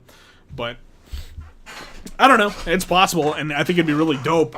I personally am, hoping for more of, a Silicon Graphics DK. I know that's super unlikely, but I would love it if they did, a country-styled version of DK as, a separate, or, an alternate costume or something for this game. Especially because apparently the game's director played a lot of Donkey Kong Country before making this game. So, he's got a lot of DK Country under his belt now going into this, and I think the inspirations are pretty obvious, that you can see. But anyway, thank you for the super chat. Viper Violet, $5 super chat, thank you. Feels like Nintendo treats DK similarly to how they treat Metroid, where you think they don't care, but they actually do care. No, yeah, absolutely.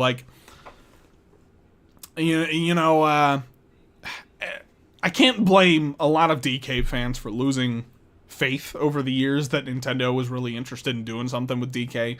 But the truth is they never stopped caring about DK. It's just the real truth of the matter is that it's hard to put together a development team to take on projects like this. You know what I mean?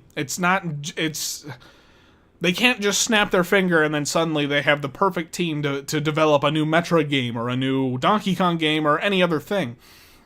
So, it took them a little while to put this together, but it seems like they are knocking it out of the park. So, I appreciate the super chat. Harry Mason Productions, $5 super chat. My K-Rool Topia video shows how expressive DK's design could have been. Still impressed with the expressions I gave him. I wonder if I've seen your video. I feel like I vaguely remember seeing something like that, like you're describing here. I don't know for sure. But yeah, no, absolutely. You can even see in Jungle Beat how expressive DK is in that game. Again, though, I really don't mind the direction that they have decided to go with DK's design now. I'm digging it, so. Hey, holy shit. Guys, we hit the super chat goal again. You guys are insane. Thank you guys so much. I like having one going, so we're just gonna put another one out. Sorry if it seems greedy. That's not what I'm trying to do here. I'm just saying. It's cool to have something to work towards. We don't have to. We've already hit it twice. So I appreciate you guys so much. Thank you. Let's continue on with the article here. Where did I even leave off? I think we got down through this, right? He was talking about the design. Yeah, Miyamoto working with Rare. Okay, so yeah, IGN then asks, I think there's a perception that the new design of Donkey Kong exists because of the movie. Did it originally come from you? Come from you all, and then was reflected in the movie and Mario Kart World and everywhere else? Is that right?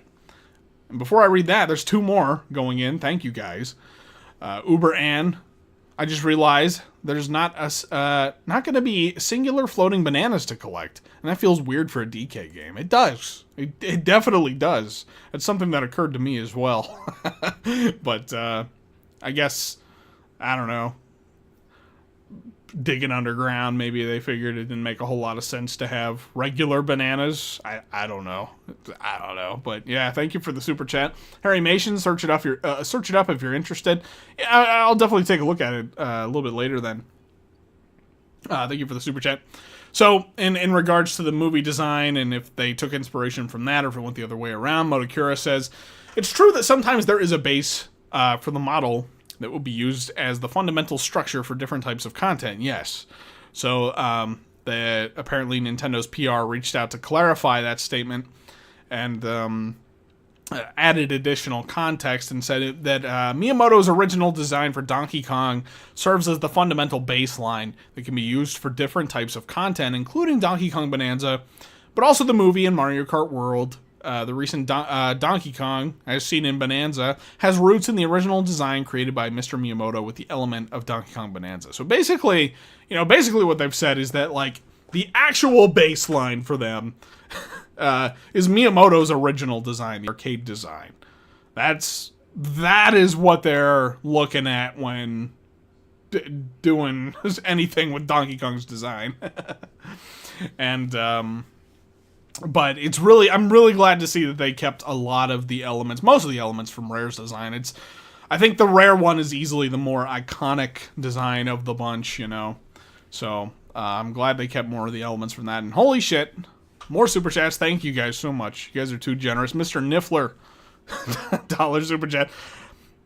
I hope we see what happens to VoidCo nearing the end of the game. Maybe not a redemption, but don't clap them out of existence after they fail like the Spark Hunters from Mario Rabbids Sparks of Hope.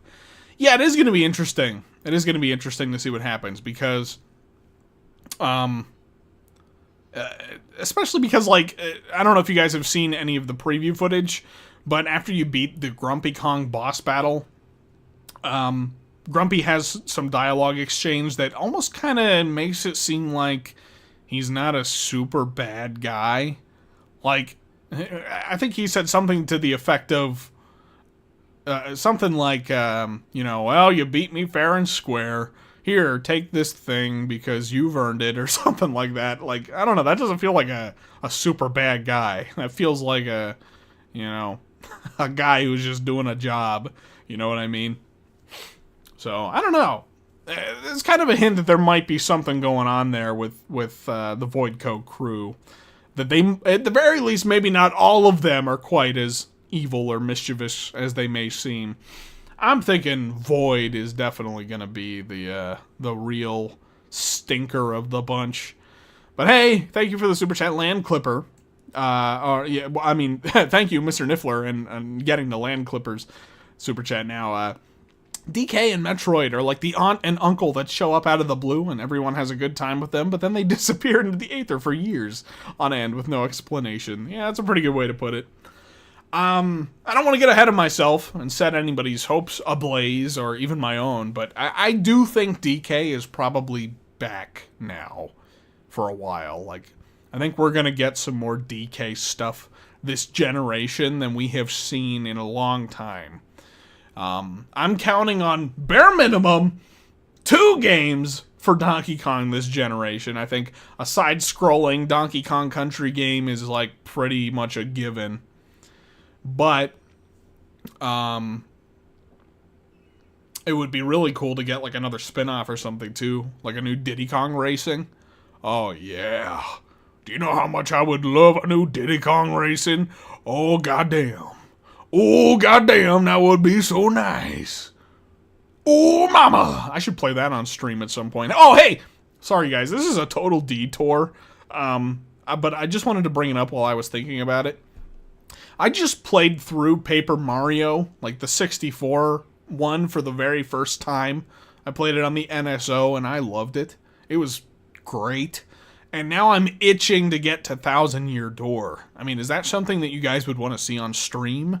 I know that, like, RPGs take a while and they're super wordy, and so, like, I don't know if that would work super well for, like, a stream. You know what I mean? I don't know. Seeing a bunch of yeses. Thousand Year Door, yes. Okay, well, I'll keep it in mind. I'm definitely not going to be able to play it until after Bonanza at this point, so I would say probably at the earliest sometime in August. But Thousand Year Door is like, okay, so let me just put it this way. I had Thousand Year Door as a kid. I actually still do have it. I have the GameCube original. And I don't think I've ever beaten it. I'm pretty sure I haven't, at least. But it's been so long since I last played it. And I don't know why I have this sudden itch to play Paper Mario, like the 64 one, and then now Thousand Year Door. But, like, yeah, I'm glad I did, because, yeah, 64 was really good. And I've only heard amazing things about Thousand Year Door, so I'm eager to jump into that. But anyway, yeah, so I think if I do play it, I will play the remake on the Switch. I'll get it and play it. Again, I don't know if I'll play it on... you guys are all saying yes to play it. So maybe I definitely will consider streaming it. Sorry for this detour. I have one more question for you guys, though, about that. Do you think that the GameCube original is better, or do you think that the remake is better? Or, you know, is there, like, a general consensus on, like, which one is the version, like, the definitive version to play? I was actually holding off on Thousand Year Door after it released because I heard it was only 30 FPS. And, that irks me, because I'm like, the original was 60. But, you know, it is what it is. Everybody's saying remake. Okay.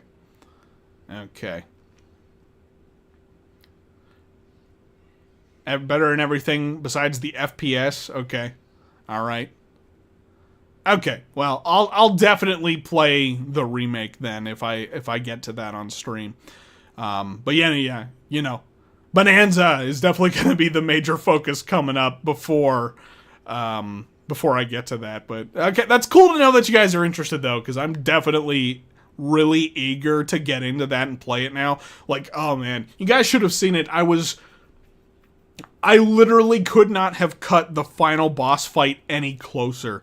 I went through like 2 or 3 revive mushrooms and like all of my items to help me.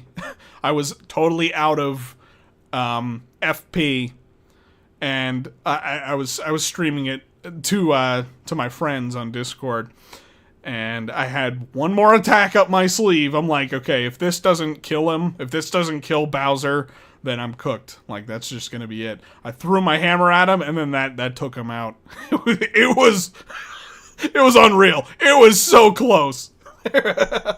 But anyway, yeah, okay, sorry to, like, completely derail this whole thing from Donkey Kong into Paper Mario, but I had a great time with that. It was really fun. So anyway, give me 1 second. Let me sip some water, because my throat's starting to get a little scratchy from all this yapping. Give me a sec.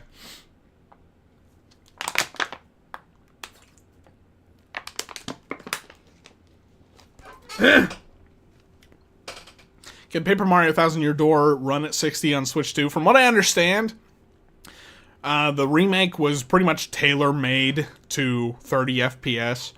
So I don't think they're gonna probably patch it to let it run at 60. It sounds like that would probably take more work than it's worth for them, so I'm not counting on it. It would be nice. It would be nice, though. Anyway, okay, let's jump back in. Let's jump back into this. Let's get back to focusing on the interview. Where was I even? Okay, they were talking about the movie design. Okay, yep, then there was some clarification. So IGN asks them, I know a lot of people identified very quickly that your team, the Super Mario Odyssey team, was behind Donkey Kong Bonanza because of certain elements like the menus and the open world design. What do you feel distinguishes Donkey Kong Bonanza the most from Super Mario Odyssey?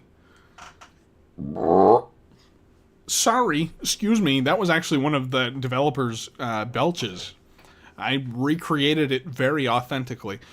He said, Monokura said, I think one of the biggest differences is that in the case of Donkey Kong Bonanza, the entire world is made up of this voxel technology. And the reason for that is we wanted to create an arena that would make the best use of Donkey Kong's physical strength as a character, so I think for me, that's the biggest difference. The voxel technology is completely what they built this game upon. They were, like, super interested in that. Hey, Land Clipper. Thank you, my friend. $5 super chat. If they gave him dialogue, I demand DK's first words to be Banana Slammer.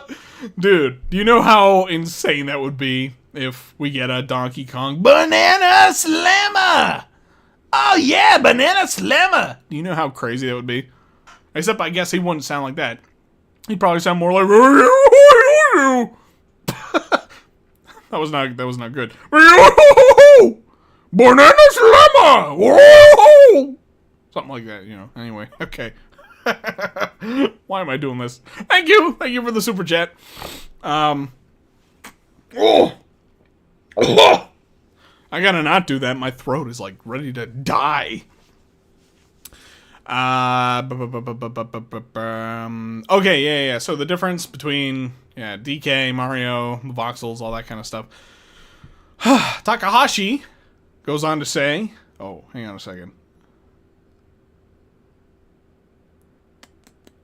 Okay. Sorry, I was looking at something else. Just totally distracted. Takahashi says, and I think you can see this come across in the level design where we had to consider the importance of the continuity of destruction. And on one level, similar to Super Mario Odyssey, each level has this, each level has to be fun just if you're playing through it the normal way without doing a lot of destruction. But the makeup my god, I'm like losing my ability to speak.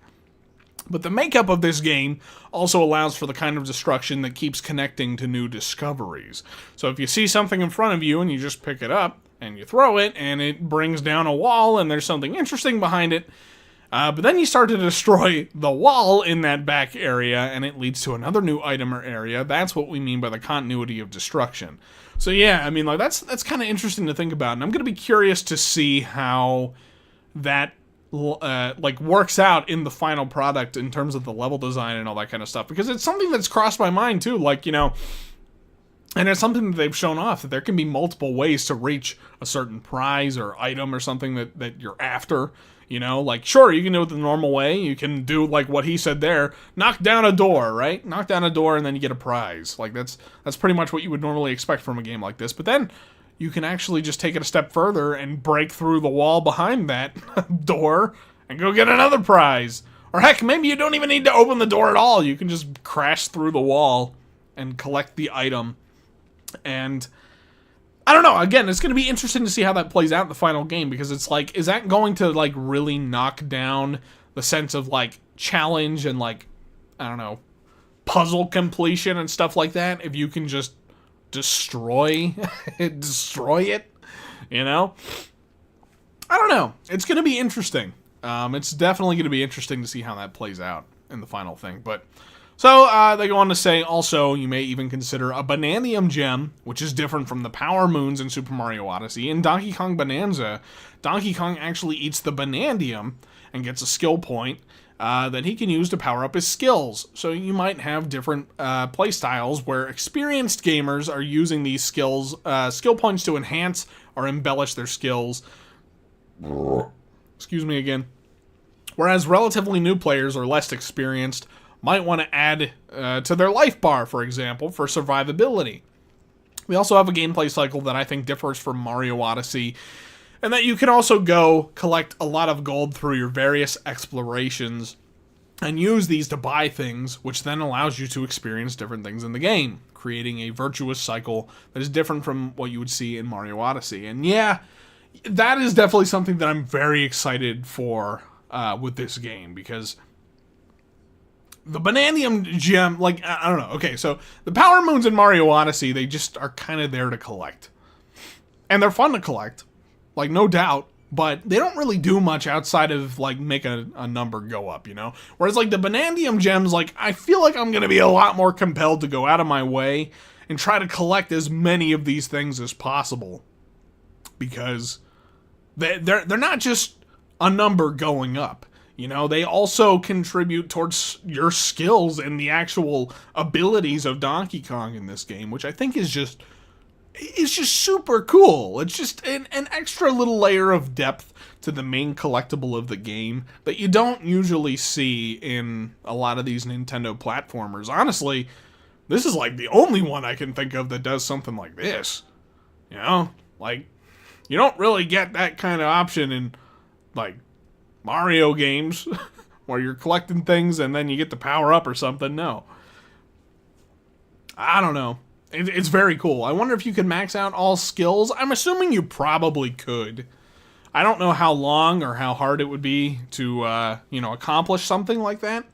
But I can tell you this. I'm definitely going to be interested in trying to collect as many of the things as possible. Because, yeah, I want to max out my skills. I want to feel like a super strong monkey guy.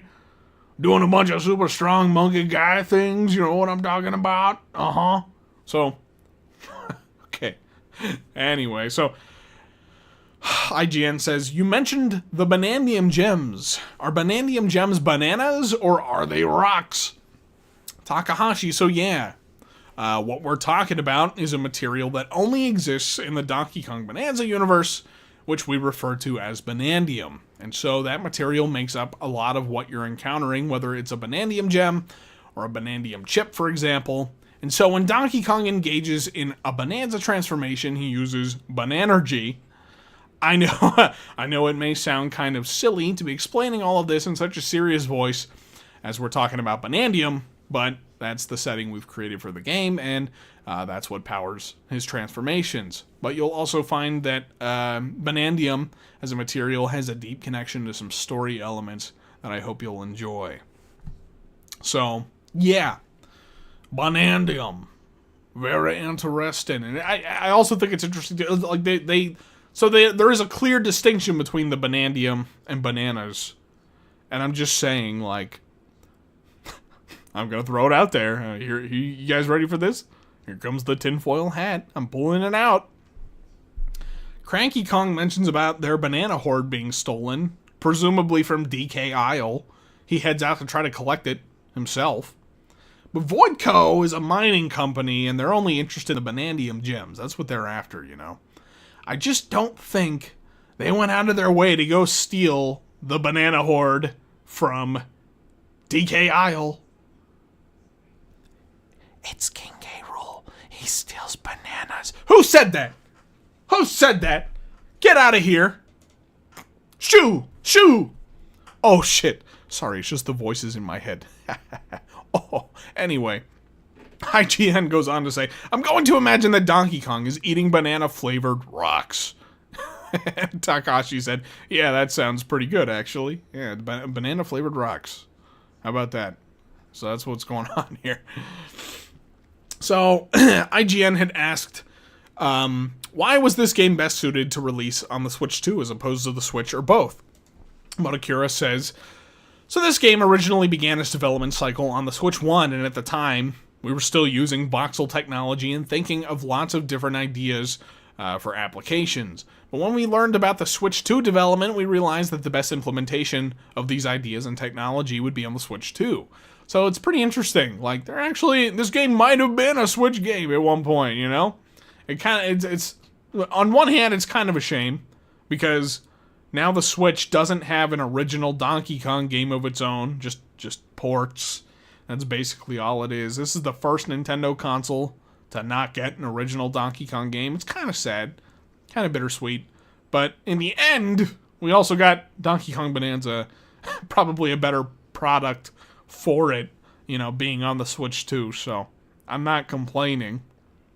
I might have been You know, within the past couple of years, I was not happy that of the potential of waiting for a new console. But yeah, Uberan said it best. DK Bonanza 10 FPS. That's what we would have gotten. Look at Tears of the Kingdom. That game ran like hot booty cheeks on the Switch 1. Just saying. Land Clipper. Hello, my friend. Thank you. Thank you once again for the super chat. You said, when DK gets all the skill points, he unlocks the Super Simian transformation, which you need to get the true ending fight against Perfect K. Rool. Now, how cool would that be? The Super Simian. I feel like that's kind of what the Kong Bonanza is. Like, he's got like the Bonanza, like he's got like the Super Saiyan hair, just bananas, Super Saiyan hair. But I would love to see it, honestly. Thank you for the super chat. Andrew Potts, $2 super chat. Banana flavored rocks. He doesn't break his teeth? Not Donkey Kong. Not Donkey Kong. Thank you. Thank you for the super chat. Oh, give me 1 sec. I need to keep water handy. I yap so much.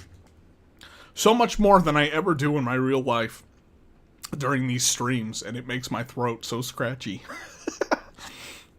Snapsling Peavine says, $2 super chat. You're wrong, Al. K. Rool doesn't even like bananas. Am I enough for you now? Am I? We are Kremlings. Hear I cry. Yeah, no, yeah, okay. Sorry. I can go on a whole thing. Thank you for the super chat. So yeah, okay, so the game started development as a Switch 1 game. It probably would have ran like butt cheeks, so I'm glad that they decided that, like, hey, let's put that on the Switch 2. It needs to be a thing. Takahashi goes on to say, and when I was previously talking about the importance of the continuity of destruction, that was something that we could expand on and have a longer continuous play experience with that kind of concept on the Switch 2. So this allowed us to engage in creating really extremely rich variety of materials and very large-scale changes in the environment on that new hardware. And when destruction is your core gameplay, one really important moment that we wanted to preserve was when a player looks at a part of the terrain and thinks, can I break this? Because that creates a very important surprise that has a lot of impact for them. And that was something that was best done on Switch 2. But it's not even really just the processing power of the Switch 2 that I think attracted us and gave us something and gave us some interesting possibilities. There was also the device itself that offered things like mouse control, which you can use in co-op play for a second player to control Pauline's vocal blasts, or DK Artist mode where you can sculpt a large set of voxels. Gotta be honest, I don't think those elements were just not able to be incorporated on the Switch 1.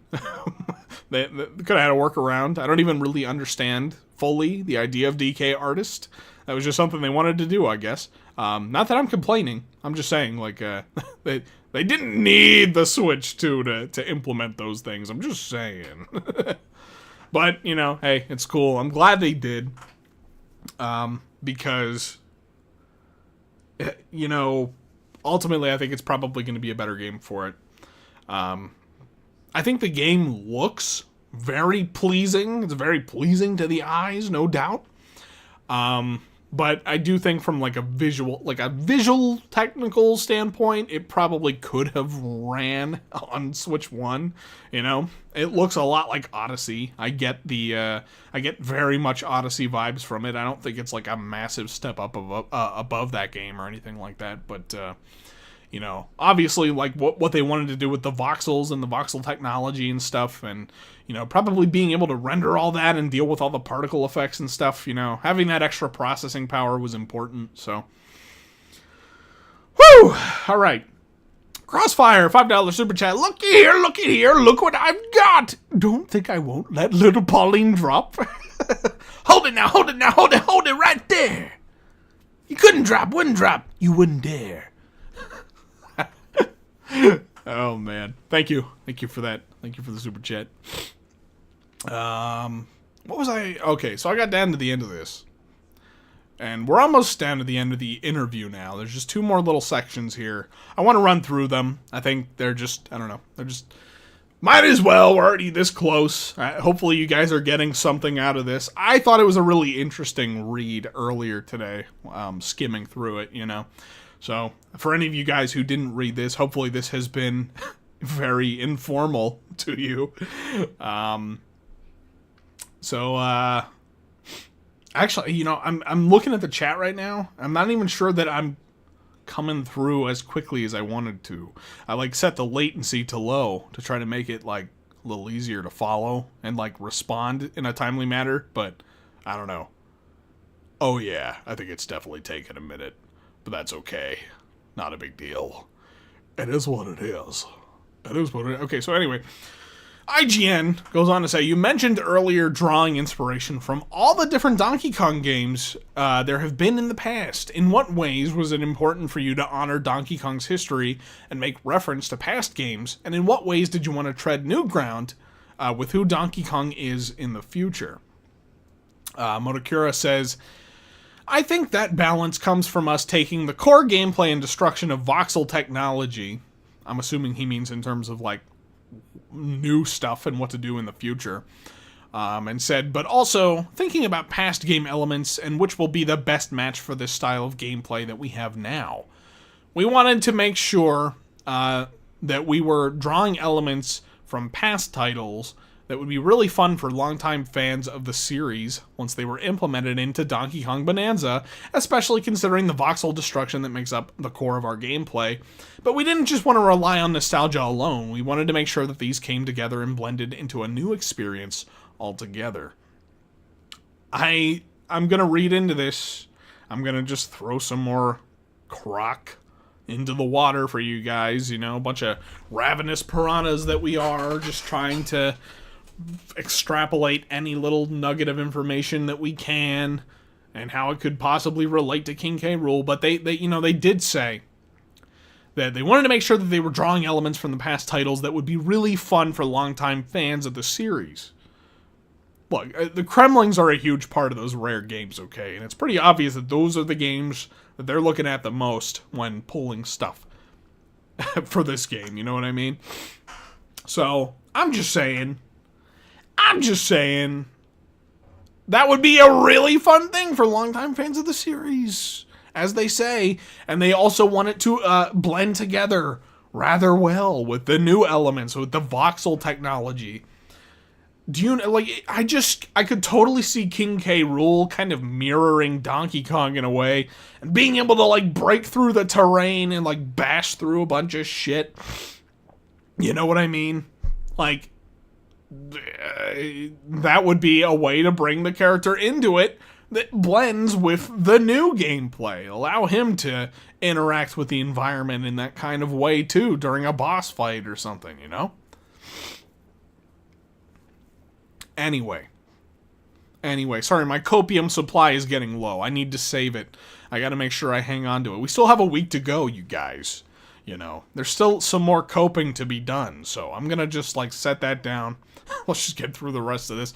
Takahashi says, so for example, we're bringing forward similar gameplay elements like barrel cannons and minecarts, but we're thinking about what is different and interesting about voxel technology that allows you to do something new that people haven't seen before, and that's also kind of thinking that we did bringing forward animal companions like Rambi, for example. Notice how he said animal companions, plural. Do you think there's going to be more? Or maybe that's just kind of in reference to the Bonanza transformations and how those are kind of like animal buddies. They kind of are. I mean, they pretty much resurrected Espresso through DK. That's kind of what they did there, you know. Anyway. Anywho. Then he says, but really, there's a lot of these kinds of elements for people to discover, so I hope you really enjoy finding all of those. Yeah. Yeah, pretty cool. A lot of old school elements to go in and discover. I don't know. Kinkiru, I don't know. Tanuki Token, $5 super chat. Thank you, my friend. I appreciate that. I think I've been hearting them all. Oh, I missed one. Land Clipper, way above. I got you. I went back. Don't worry. You got that heart, Land Clipper. Couldn't forget about my boy, Land Clipper. So IGN said, this is the final blurb from the interview that they were allowed to publish. Maybe there's more that they haven't shared with us yet. I don't know. But the final blurb that they had to say was, what am I not asking you that you're really excited to talk about? And Motokura says, so one thing that I do want to mention is that when we first considered making a new Donkey Kong game, we really wanted to think about how we would pull in lots of new players. So we have a lot of interesting gameplay elements here, but we also wanted to give some flexibility in terms of choosing a difficulty level that they feel comfortable with. We wanted to find ways to please those fans of really hard stages in past Donkey Kong games, as well as welcome people who may be somewhat new to the genre of action games. And so, as we said before, giving people the chances to make the decisions about whether they want to raise the different raise different skills. For example, if someone who is experienced in action games, they may choose to enhance or embellish an exciting skill, whereas if it's someone who's somewhat new to action games, they might want to raise their life for survivability. That I love to hear. I love to hear that because I'm an old fart who loves the old Donkey Kong Country games and the challenging levels that they provide. Like, well, not even just the old school stuff, but I mean retro games too. They were not cakewalks. Those are tough games. And so I'm really glad to hear that they were taking us into consideration too. Because a lot of Nintendo's newer platformer types of games, they don't tend to go that far into the realm of difficulty, you know what I mean? So I'm glad they were considering us, being considerate of old asses like us. And I'm excited to see how well they managed to sort of work around that in this game. So we'll see. And Takahashi says, yeah, and for those who have found Donkey Kong games in the past to be really difficult, we also want to mention Assist Mode, which allows you to adjust the difficulty as well. And if I were to bring up something that I just wanted to mention specifically in answer to your question, it would be talking about how many different prototype experiments we did testing out different kinds of voxel destruction. I'm really fond of the approach that we found in terms of finding stages where you have to cool down lava using ice to proceed and find different ways to negate the properties of a damaging material to move forward. And I think that's really created a lot of interesting and unique gameplay that can only be found in Donkey Kong Bonanza. I hope people have fun enjoying different types of new destructive gameplay, and I certainly will. I'm very excited for it.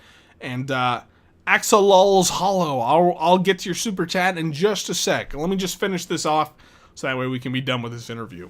Motokura says, we also have a co-op gameplay mode that allows for 2 players to play at the same time, and I think this is something that allows for adjustment of difficulty as well. So yeah, you know, just basically that, like, we made a baby mode for babies.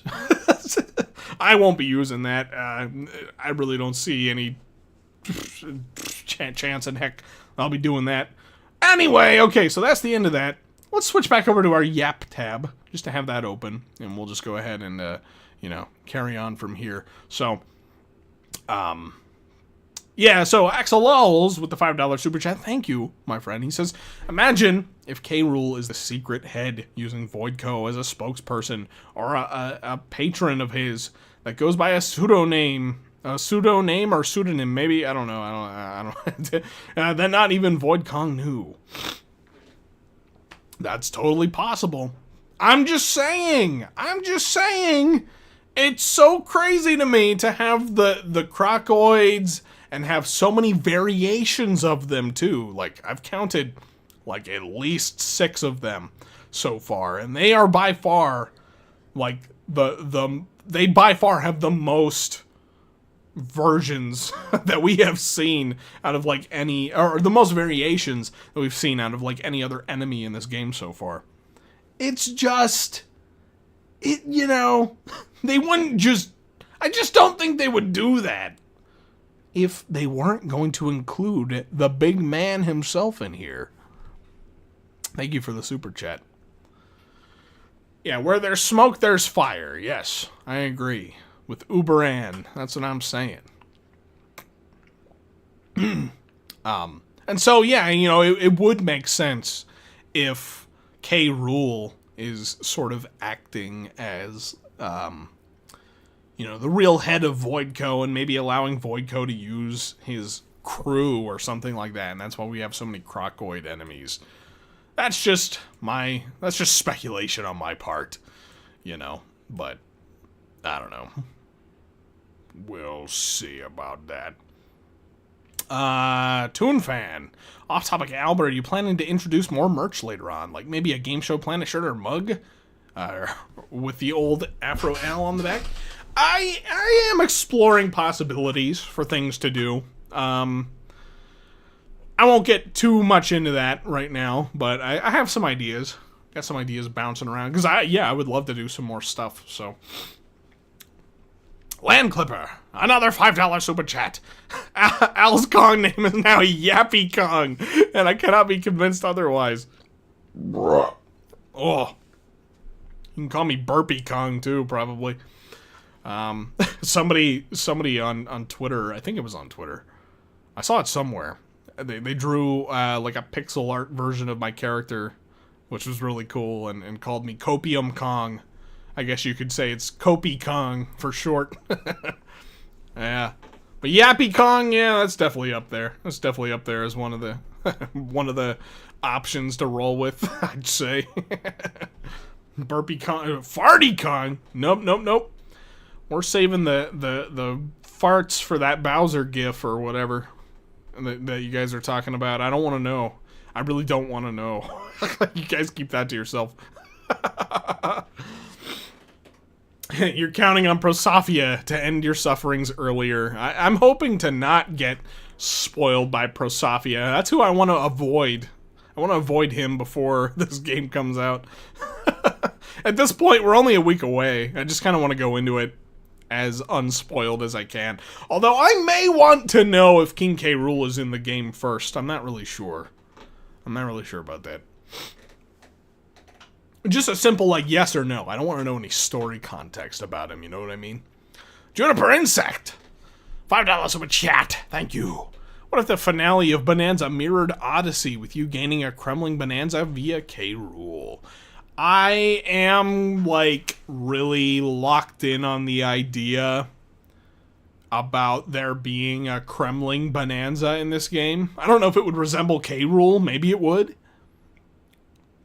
But I kind of feel like there's gonna be one. I'm with all the African animals that are in this game, like zebras and giraffes and what the fuck else was there? Ostrich. Crocodile. Crocodile is one of them. And I just feel like a layer with Kremlings just makes so much sense. Especially with the Krocoids. I just think it's happening. I was tempted to mute Donkey Kong and K. Rool and such across socials so I don't get spoiled. Yeah, honestly, I'm going to have to tread really lightly on socials and just YouTube in general probably for the next week. As soon as I catch a whiff of this game being out in the wild, then I think I just need to lock myself out of socials until it's here. I don't want to get spoiled. I am very confident that the finale will go absolutely insane. This is going to be one of the best final acts in any game ever. Honestly, I think I'm with you there. I have a really good feeling about how this game is going to play out. Well, not how it's going to play out, but just in terms of it being just one of the greatest games of all time. Okay, maybe at the very least one of the biggest Nintendo games. Okay, no doubt about it. One of the best. It sucks because the media knows you're a fan of games, so it shows you everything related to it. I know. Well, even some of the things that I'm not a fan of, like, you know, I'll just be talking with friends on Discord about something. Something just totally random, right? And then, like, just within the next 5 or 10 minutes, I'm being shown shit related to it on Twitter. And I'm just like, dude, they're listening. They are absolutely listening. You can't convince me otherwise. I don't like that. I'm not a fan. Don't do it. Stop listening to me. I don't want you stay out of my head. Get out of my head. Oh, man.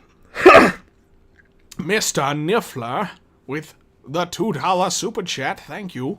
Void uses his wish to make K. Rool gay for him. No. He uses the wish to build a lightning chariot for K. Rool and VoidCo to roll off into the sunset together on a big happy honeymoon. Their love is very real, you know. He already wears... He already's got the gold. They already complement each other so well with their designs. They're just looking for a way to be happy. And that's their wish. And Pauline and Donkey Kong will realize that when they reach the core together. And that'll... How did we get here? What am I talking about? I feel like I just snapped out of a trance. Thanks for the super chat. Could there be a swimming-related Bonanza form? I think that's pretty reasonable as well. Like, I actually think that's probably... There's a good chance of that. Some people have pointed out that, like, in the one layer, you can see some collectible, like, Bonandium gold underground. And, or not underground, like, under the water. But, like, Donkey Kong doesn't have a way to dive down. So, I feel like, yeah. I feel like an underwater Bonanza just makes sense. Land Clipper! Land Clipper! Land Clipper again! Thank you, Land Clipper! He says, you ever heard of a game called Nico de Rico? I have heard of that. It's kind of like the DKC games with collectible letter tokens and secret bonus challenge rooms, and even has reptile enemies. I think you'd like it. I have heard of it. I want to play it, because it's like... It looks like a blend of Donkey Kong Country and Crash Bandicoot. And I love both of those games. I love Crash and Donkey Kong, so it's kind of insane that I haven't played it yet. But I absolutely want to. And it has a soundtrack by David Wise. It's like, why haven't I played it? I just haven't gotten around to it yet. Maybe I should do that on stream sometime, you know. Donkey Kong, but not Donkey Kong. That's what I should title the stream. Yeah, I definitely should play that eventually. Thank you for the super chat, my friend. That was a good one to bring up.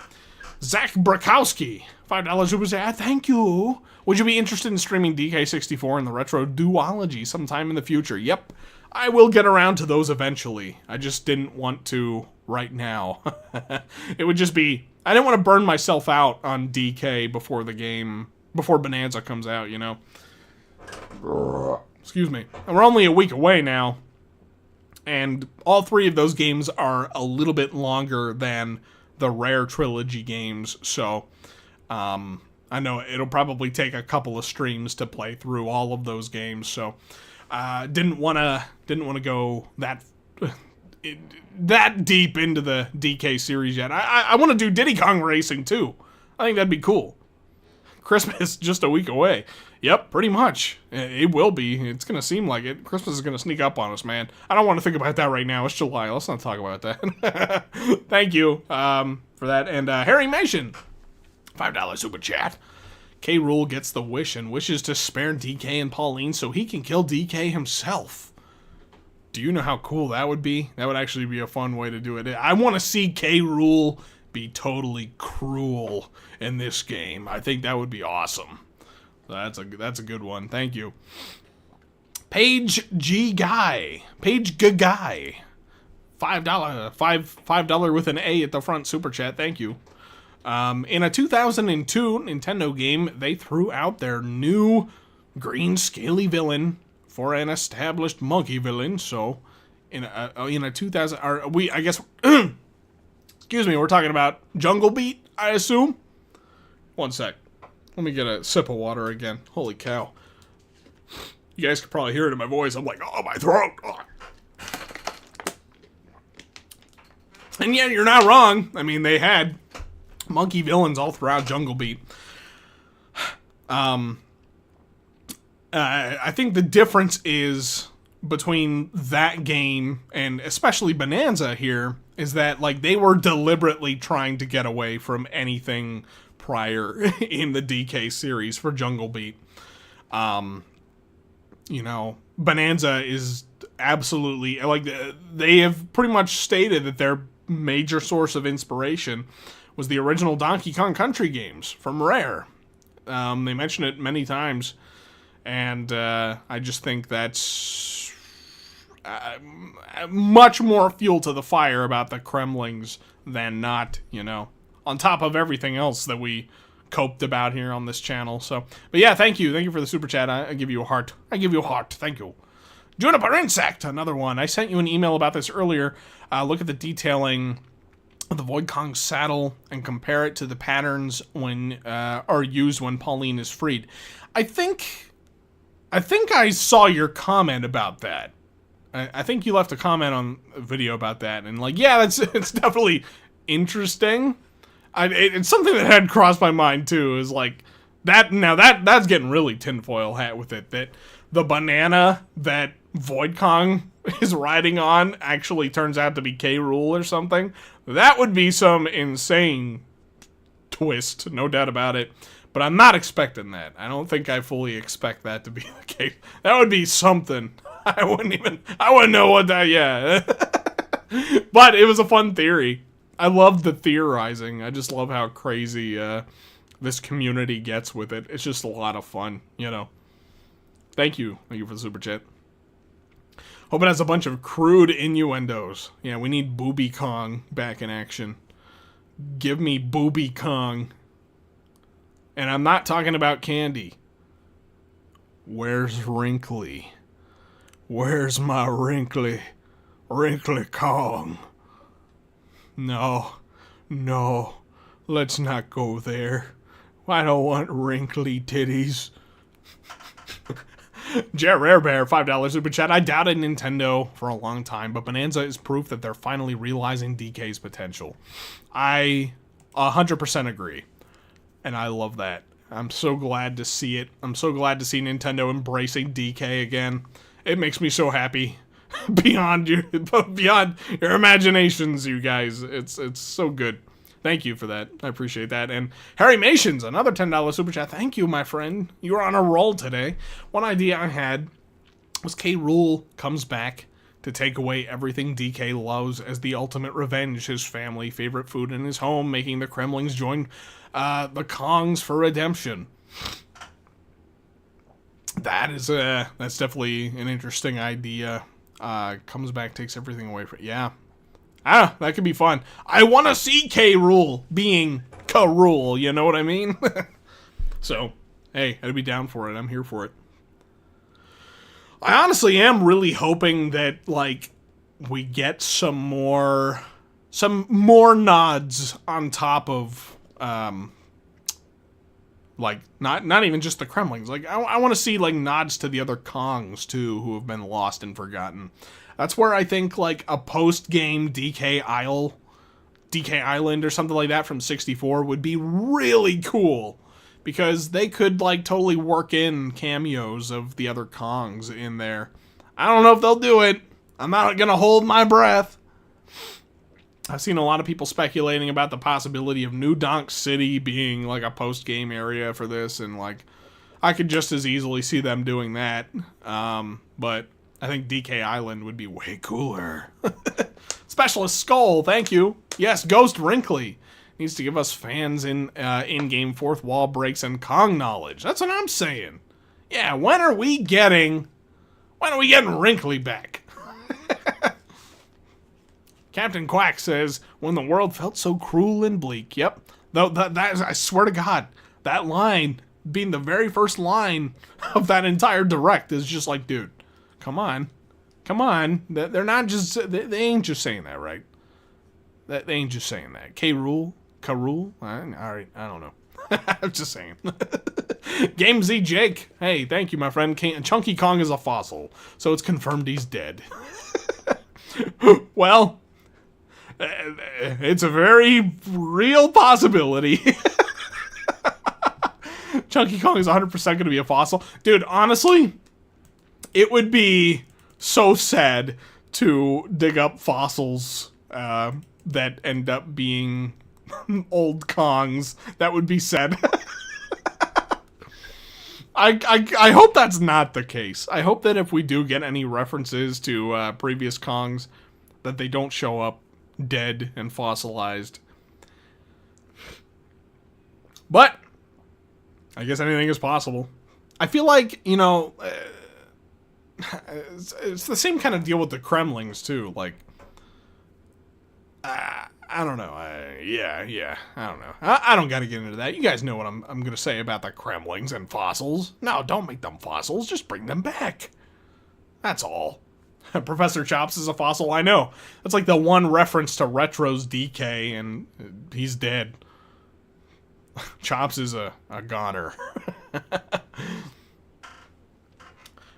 Wrinkly Kong would be appropriate as a fossil. Yeah, okay. I'll give you that one. That one is, yeah. Wrinkly is dead. She's dead. Human Bonanza? Oh my god. That would be unreal. Human Bonanza Donkey Kong. Good lord. Here, give me 1 sec. I'm doing some scroll. Has the, have the NSO games for, or has there been anything revealed today? Oh, hey, you know, okay, actually, you guys can answer that. I'm not going to get into that here in just a sec, but one of the interesting things about Bonanza, I didn't see it in the interview, but I swear I read it earlier today. I'm seeing it here on Twitter now, that's why I bring it up. The producer of Donkey Kong Bonanza had said that putting Cranky Kong in the game was non-negotiable. It was a non-negotiable thing for him. He needed Cranky in this game, so I hope he felt the same way about the Kremlings. I'm just saying, you know, any opportunity I have to slip that in there, you know. Hey, Juniper Insect, thanks for the fun hype cycle, by the way. Well, thank you for making it possible for me to do this. I'm here on stream doing the Kroc Watch today because I thought I was done. Honestly, I thought I was done with all of this for now, but then, of course, the Nintendo themselves had to come out today and you know, give us a little hint. So I was like, alright, well, I gotta talk about it, but I don't feel like putting together a whole video about it, so I'm just gonna do it myself. I'll just get out here and live stream, you know, easy way to discuss, and then we can talk about it live. But yeah, so thanks all of you guys for being here for this amazing hype cycle. It's been tons of fun. Specialist Skull again, Cranky Kong, reach planet core, wish Wrinkly back. Wouldn't that be cool, dude? Okay, so yeah, let's explore this for a second, right?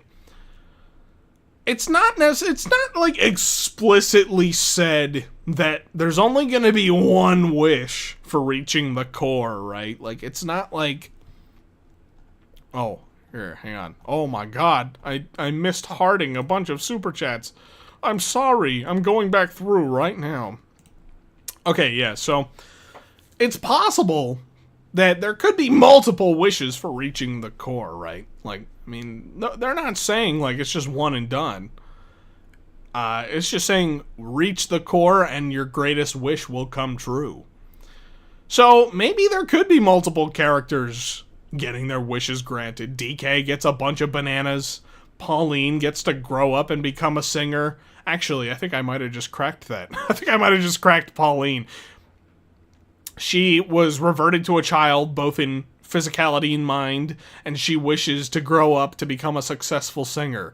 And so she grows up and realizes, like, oh, I'm already that. I'm Pauline. I'm the mayor of New Donk City. Oops, haha. Funny moment. Okay? So that's it. That's it right there. But yeah, Cranky Kong's wish could be to bring his wife back. Sure. Wrinkly Kong gets to be alive again. I mean, how about that? That's what I was working my way up to here. What an anticlimactic story there. Or detour, I guess. Harrymation! Again, $10, thank you! Thank you for reading my texts. You watching the K-Rooltopia video would be genuinely amazing if you do. I'm so proud of that video. I'll definitely check it out. I appreciate you, my friend, all the super chats. Let me give you a heart. I almost forgot. Yeah, I appreciate it, man. I'll definitely check it out. That would be so sweet. Cranky Kong wishing for his wife to come back to life. Yeah, because I mean, you know, he's on his way to the core too. Basically, he's basically tagging along. You know, he meets you on the different layers of the game. I miss my wife, Tails. I miss my wife, Diddy. I miss her a lot. Only if they immediately start arguing. Yeah, she starts beating him over the head with a cane. Like, why didn't you wish me back sooner?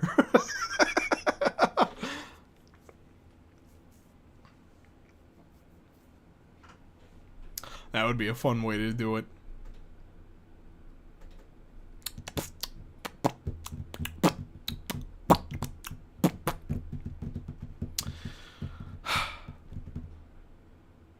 I'm just taking a breather.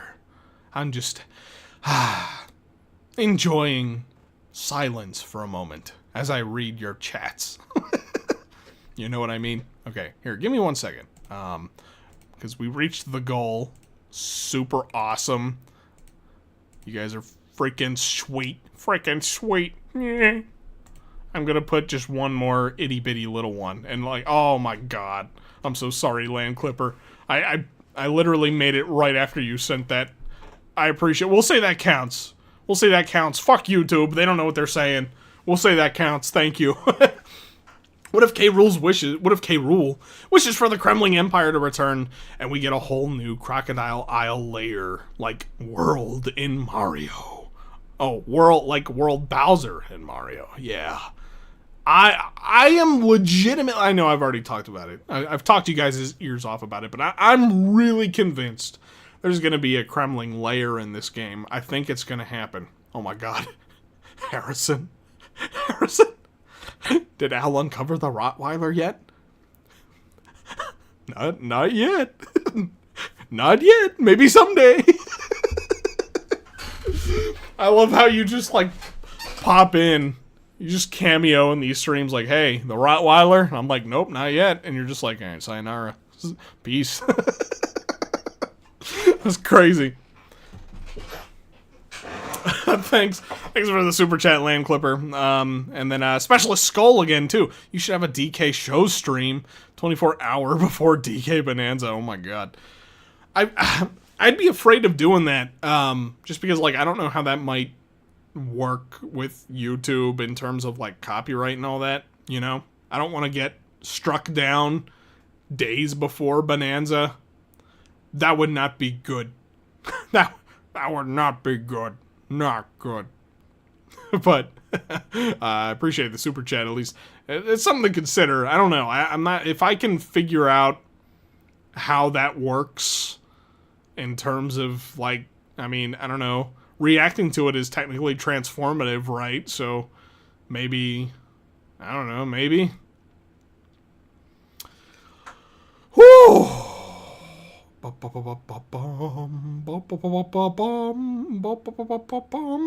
meet the crocodiles and Elder in the Croc lair, and they're like, yeah, we don't associate with K-Rool. He doesn't represent us. That guy's a dick! I saw some fun speculation that they could make the Croc Elder K-Lumsy, which I, like, yeah, that would just, you know, it fits so well.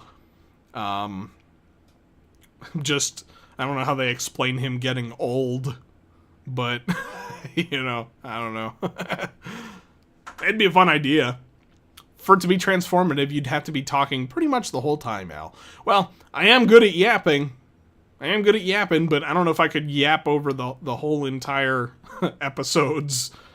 I don't know if that's possible. He sounded like Gravity Falls Zeus for a bit there. Oh, yeah, dude. I'm gonna watch the Donkey Kong Country Show, yeah. Haha, dude, huh. When writing Return to Crocodile Isle, were you able to interact with the OG VA for K. Rool? That's a good question. I was not. I was definitely not. But I was fortunate enough to get to interact with Richard Yearwood, who was the original, actor for Donkey Kong in that cartoon. Or just the actor for Donkey Kong in the cartoon, I actually got to do my Donkey Kong voice for him. The producer said, "Hey, show off your DK voice." And so the guy said to me, or Richard Yearwood said to me, man, you should have just voiced DK for this thing. I was like, I was actually scheduled to do that until they figured out, hey, we actually can get the original guy. They're like, we don't want to step on your toes, Al, but, can we get him? I'm just like, dude, if you guys can get the original guy, then don't worry about me. Let's get him in. Let's bring him in. That's gonna mean so much more to people than having my ass voice Donkey Kong, so. But yeah, it was cool. It was a cool thing. What am I seeing here?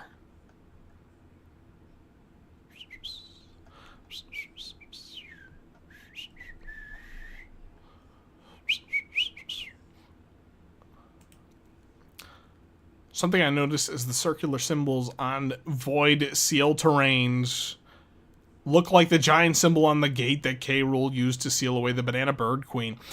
Yeah, you're kind of right. I can see the resemblance. I can definitely see the resemblance.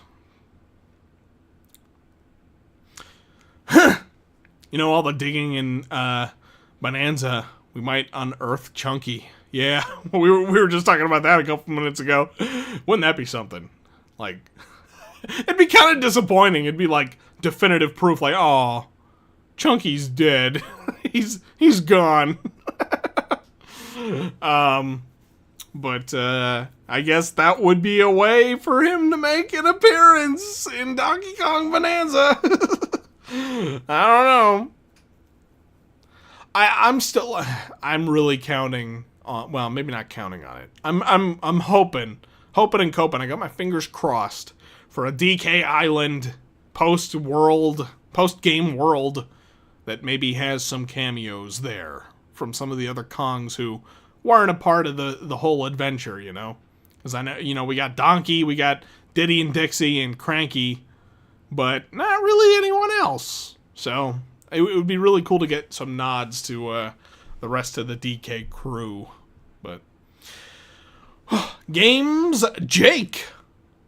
I started writing DK Bonanza cartoon script for fun. Oh, that's pretty cool.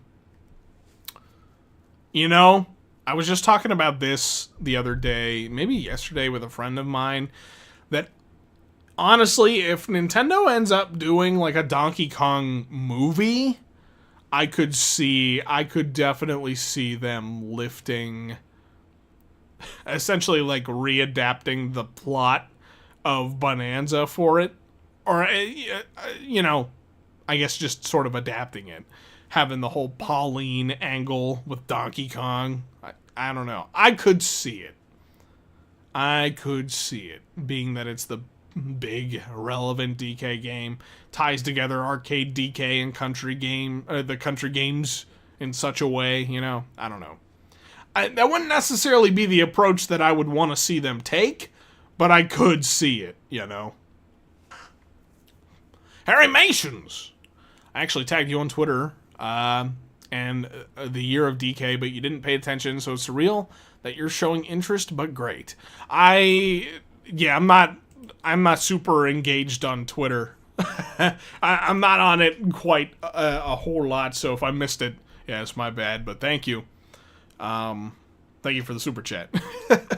Adult Gim, $5 super chat. You should eat a banana every day till lunch. Honestly, I should, just because it would be good for me. I could probably benefit from eating bananas, so thank you. I definitely should.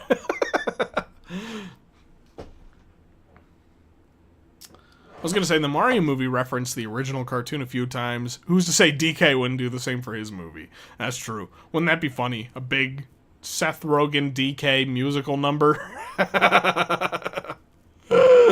Oh my god. I want to hear Seth Rogen give out a banana slammer. Banana slammer!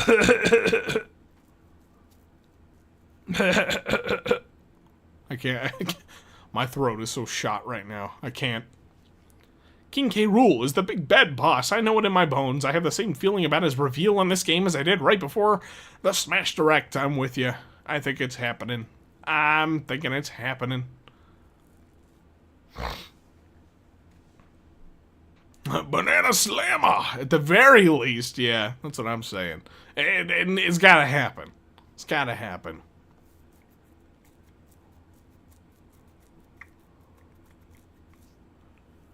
Theories that K. Rool is the real CEO of VoidCo at the end of Bonanza. Well, you know, it's funny, like, I had written off the idea of that entirely, like, as of the last Kroc watch, that K. Rool was going to be the real guy pulling the strings.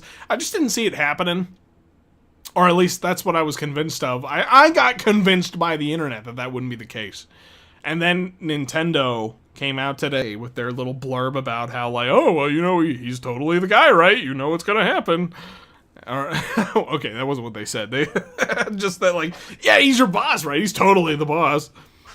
And then now I'm like, okay, so they are teasing that there's probably going to be, like, a twist real boss of VoidCo. That's probably what was going to happen, so I don't know. Land Clipper! King K. Rool will sing Finest Hour as his army is resurrected, and it will be the greatest thing in gaming ever. Oh, yes. Oh, yes.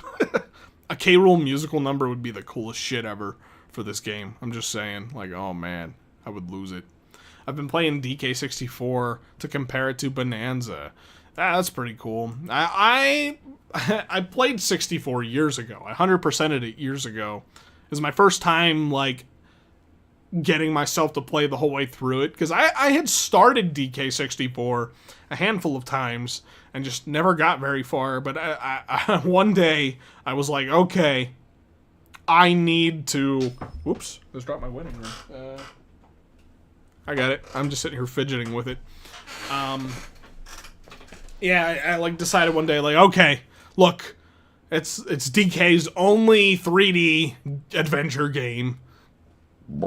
Excuse me. I'm like, I have to play through it. And I have to 100% it just to see how it is. You know, I love games like Banjo-Kazooie. Banjo-Kazooie, they're like, you know, especially the first one, easily one of my favorite 3D platformers, probably. And this is by the same team. So, finally forced myself to play through it, and, well, yeah, it's a game. It's good. I actually think DK64 is quite good. Just 100%ing it is not how I would want to revisit it. But I may end up doing that eventually on this channel anyway. Just because, you know, I'm sure it's something that people are interested in seeing, 100% run of DK64. Oh, I dread the idea, but I would probably do it with the one ROM hack, the Switch Anywhere. That's probably the best way to go about revisiting it, so. Dancing Spando! $5 super chat. The Galaxy Insane Rug Pull VoidCo CEO was Bluster Kong the whole time for his return. It fits his character, and then he randomly bursts into a song. Let's get it. Let's get some Bluster Kong. Yeah! Yeah! The Leo Luster sweep. Of course. Yeah. Dude, it's funny. I was talking to my wife about this earlier. I was like, it would be the deepest of deep cuts to bring Bluster Kong back into it, but it's sadly never gonna happen. I just don't think it's ever gonna happen, it's a shame. Nintendo needs to bring him back. Not that he ever had much of a spotlight to begin with. He was just from the cartoon, but I would love it. I'd be clapping and cheering like a seal, you know. Be like, yes, yes, bring the Bluster, yes,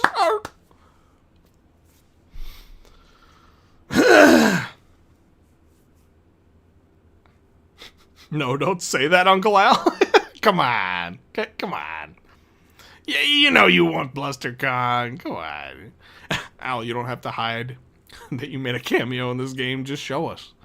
Well, guys, if I do that, Nintendo's gonna nuke me, okay? And then we can't play Bonanza when it comes out, you know? You're gonna have to wait and see my super special secret cameo appearance in Donkey Kong Bonanza, okay? I'm just saying, if Tropical Freeze can reference Banana Slamma, where does it end? I mean, that's true. You got a point there. You do got a point.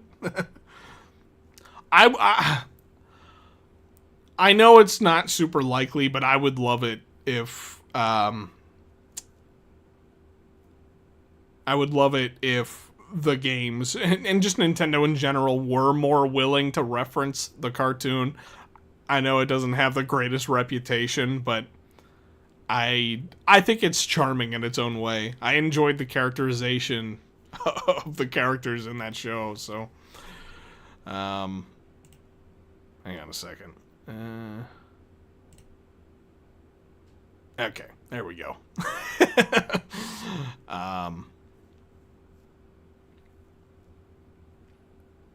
It's a crazy reach, but it does have an audience. Yeah, I mean, that's true. Okay, you know, so I didn't bring it up. Hang on, actually, hang on. I'm gonna read this comment that I just saw pop up because it's something I wanna talk about too. Oh no, I don't like the Bowser theory. Please don't. I don't like it either. And I see it brought up so much. I'm just begging for this by saying this part out loud. But do you know how many comments I got on my last video that said, "Imagine if it's Bowser. Imagine if it's Bowser." It was enough to make a man go insane. Enough comments. I know I'm just asking for it. I'm just asking for people to go say that shit now that I'm acknowledging it. But I'm like, yeah, no. I really hope not. But, you know, like, okay, so, like, I was talking with my DK crew about that specifically. And how we kind of came to the conclusion that, like, there's probably a lot of crossover coming into this game now from sort of the Mario fan base. You know what I mean? And so there's probably a lot of people who just want to see Bowser and Mario characters because, well, that's what they know. They're big fans of Mario, and so they just want to see Bowser crossover. But I don't think that's happening. I don't think there's a chance in hell. I don't think that's going to be it. Anyway, so JDH96, thank you. Desperately, we need Scurvy. Also, the show had banger music. Honestly, yeah, the music was banging in that show. And thank you for the super chat. And yeah, let's get Scurvy. Let's bring Scurvy back. That'd be fun. Land Clipper! Oh, Land Clipper! Thank you, my friend. I appreciate you so much. If Nintendo wasn't so uptight about modding the Switch, Al could be in his own DK game by now. Yeah, that's true. I could be. Me again. Is part 3 to this Arc Bluster Watch, Al? Whoo! Well, we'll be on Bluster Watch for a while, my friend. You know what? We'll have that as just like a little A little mini segment in every single watch video from now on. It's like, anything pertaining to bluster? Well, not today. Save it for another one. Oh, man. The mirror never lies has been stuck in your head forever. I know what you mean. The one, I really... When I think of the music from that show, one of the ones that always comes into my head is, the one where Cranky Kong and DK and Diddy are singing about being stars. I'm gonna be a star. I don't know the words, but yeah, that's a fun one. And then, of course, like, it's kind of hilarious, like, hanging, wow. I'm, like, starting to scramble my words in my brain. Hearing DK sing about being nobody's hero and all that. I'm nobody's hero, an absolute zero. It's just, like, so funny. It's such a contrast, this goofy gorilla character singing this, just this song. I don't know. It's so goofy. The show is so goofy, but it's charming in its own kind of way. Animations. Definitely check out the whole year of DK series if you want. Made it to celebrate 30 years of DK last year. Oh, that sounds pretty cool. Sounds pretty cool. Thank you for the super chat.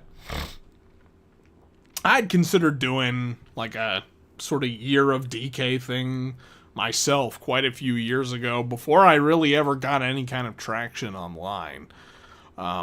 It was the same year, actually, that I think my channel started to take off. I was going to do videos about all the different Donkey Kong games. Ultimately, I'm glad that I didn't, because I've really changed up my style a lot, and that would have been a lot of work for for videos that weren't going to go anywhere. So maybe I could do something like that again someday and have it actually be worth my time. But yeah. Hope the you really hope the most obscure but also realistic thing they can reference in Bonanza are the bosses. Armadillo, Colonel Pluck, and maybe designed to be rock soldiers like the Crocoids. That'd be interesting. It would definitely be interesting. I'm curious to know what kinds of references we're going to get out of the fossils, because we know of quite a few so far. And I'm interested to see like how deep they're going to go with it. I mean, it looks like they're referencing Glimmer, the animal buddy from DKC2, which is, that's a pretty deep cut right there. Something I never thought I'd see again, so I don't know. We'll see. Yeah, of course, the classic, I'll shower you with coconut cream pies. Ooh. That's a pretty big classic right there.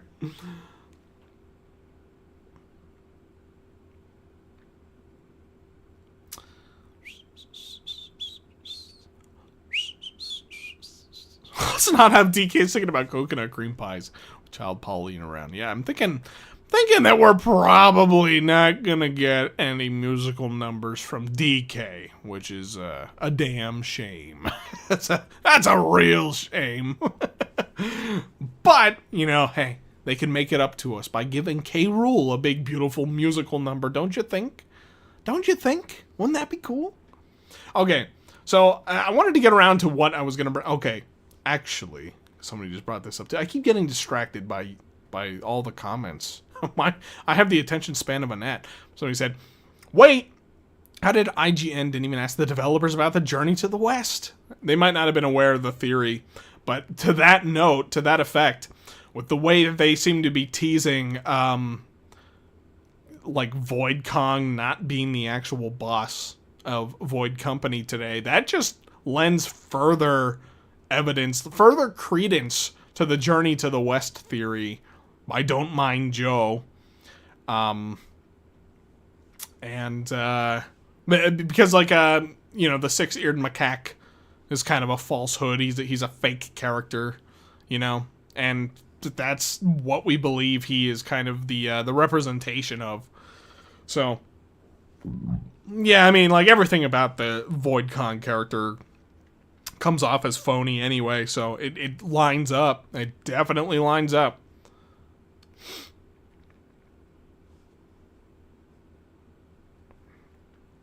I don't know what's happening to me.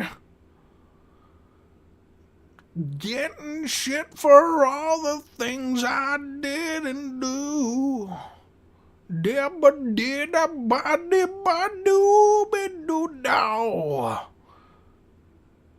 I'm nobody's hero. And absolute zero. Kind of out there. But my crackpot theory is that there's a new Donkey Kong coming out next week. I think you're on to something, Don Piston. Don Piston, I'm with you. Uh-huh.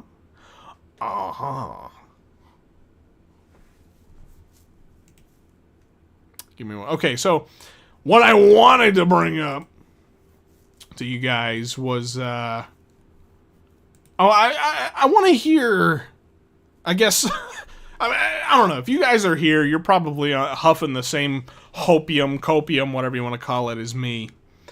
But how many of you guys, show of hands here, how many of you guys think King K. Rool is going to be in the game? Are we all, and do you guys have any theories? Do you have any theories of how this might play out?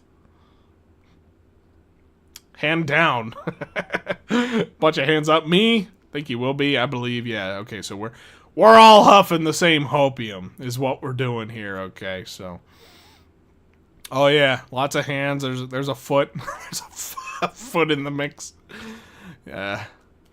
The evidence points to I've been burned too many times. I understand the feeling. Yeah, I'm a coper. No idea how he'll be involved, though. Yep. Okay.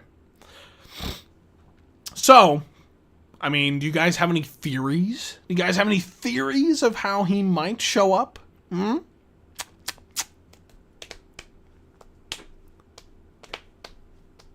I want to hear what you guys have to say. You guys know all my copish, crazy theories.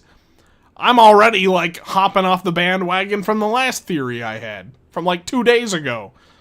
Now I'm starting to think K. Rool probably is going to be the CEO of VoidCo.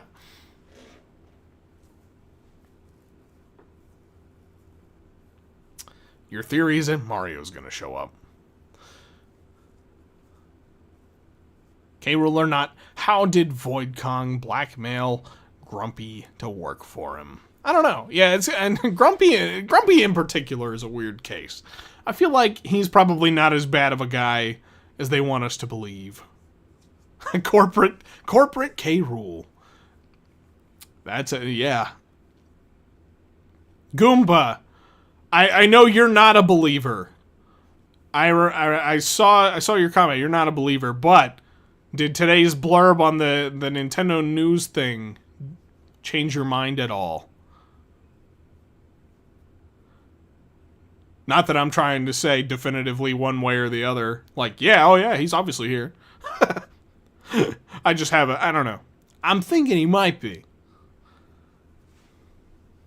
Here. Actually, while I'm waiting for answers, ba-bam!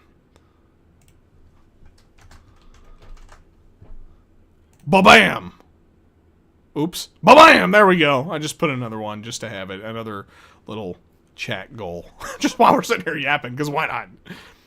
Oh, hey. Snap Sling Peavine! Grumpy's embarrassing Christmas photo shoot. Yeah, there we go. That's how they got him. I got embarrassing pictures of Grumpy at the Christmas party!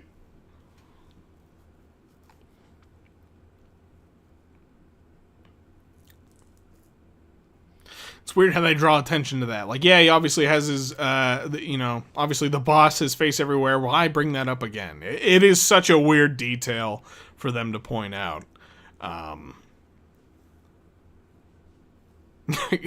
Give us a funny theory, please. I don't know. What do you want? Actually, King K. Rool is wishing for a new pair of underwear. And he's going to be in this game to do that. That's what he's here for. That was the end of my funny. So, I hope you enjoyed that funny theory. That was a pretty good funny, right? Am I right? That was a good Patrick impression. Amazing Patrick impression. Well, thank you.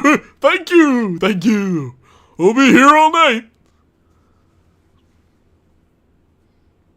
Land Clipper. $5 super chat. What if it's actually another Kong as CEO, but it's a double fake out? And it's K. Rool in disguise.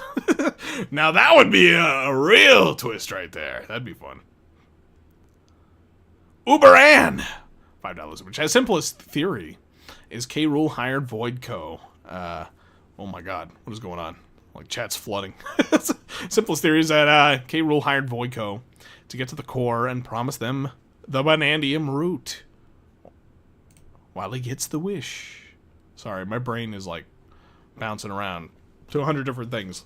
Let me focus on what you just said there. Simplest theory is K. Rool hired VoidCo. Yeah. I think, it probably is the simplest explanation. Probably. Okay, hang on, we got a spammer. Come on, dude. Come on, man. Come on. You don't gotta do all that. The email makes me believe more. Well, okay. That's cool, at least.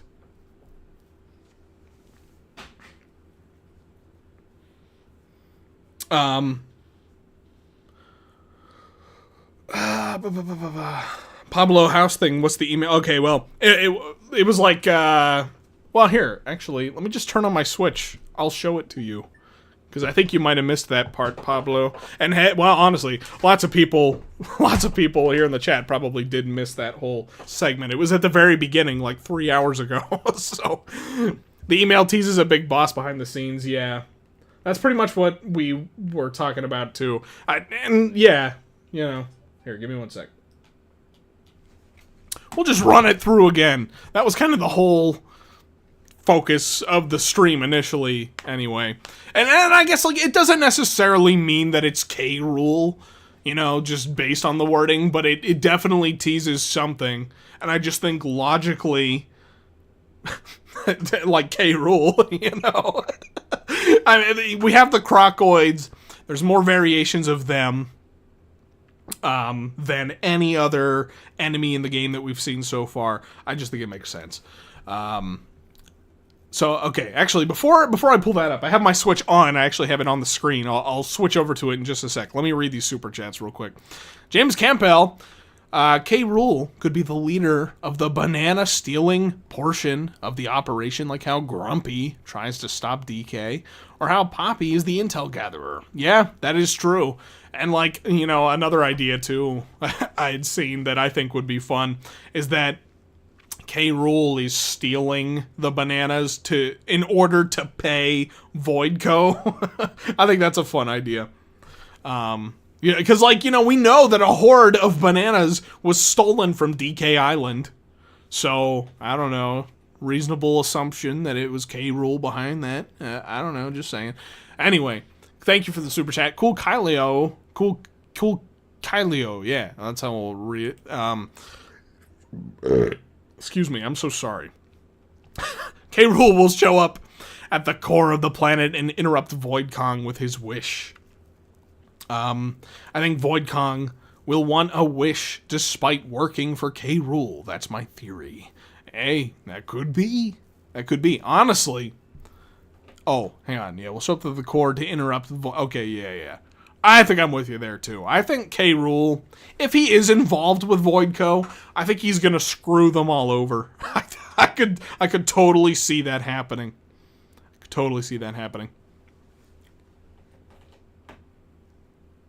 Al, that was burp.mp4. It was a cartoon sounding. I kind of am like a real-life cartoon character in a way, to be honest with you.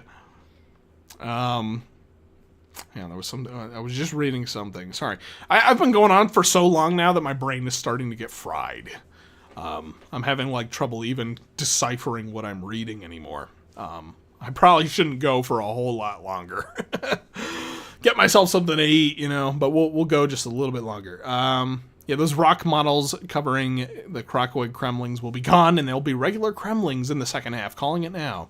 That's totally possible. A couple of my DK crew fellas have been theorizing about a like a big twist somewhere in like the middle of the game that like reveals K. Rool to be behind it all, and then he kind of takes over as like the big guy of the game. It's a fun idea.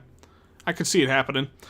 Something is definitely going on in that one layer. The one with like the pink sky, the pinkish sky.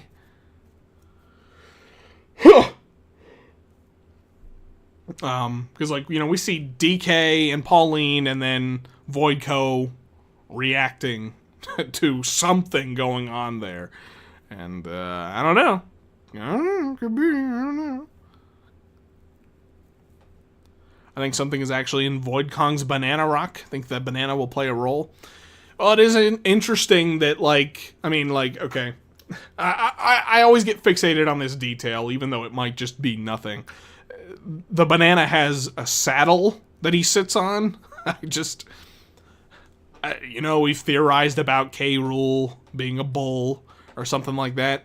It may not necessarily mean that K. Rool is the banana rock, like some have theorized. But I feel like it could mean that, like, I could imagine VoidCong almost sort of being like the Pauline to DK's K. Rool in this game, where like he'll like ride on K. Rool's shoulder at some point or something like that in the game. I don't know. Maybe that's a bit of a stretch of a comparison. I don't think it is. I'm not. I'll throw it. I don't think it is. But anyway, okay. So here, let me pull up the Switch thing and just talk about that here real quick. Where? Oh, that's not it.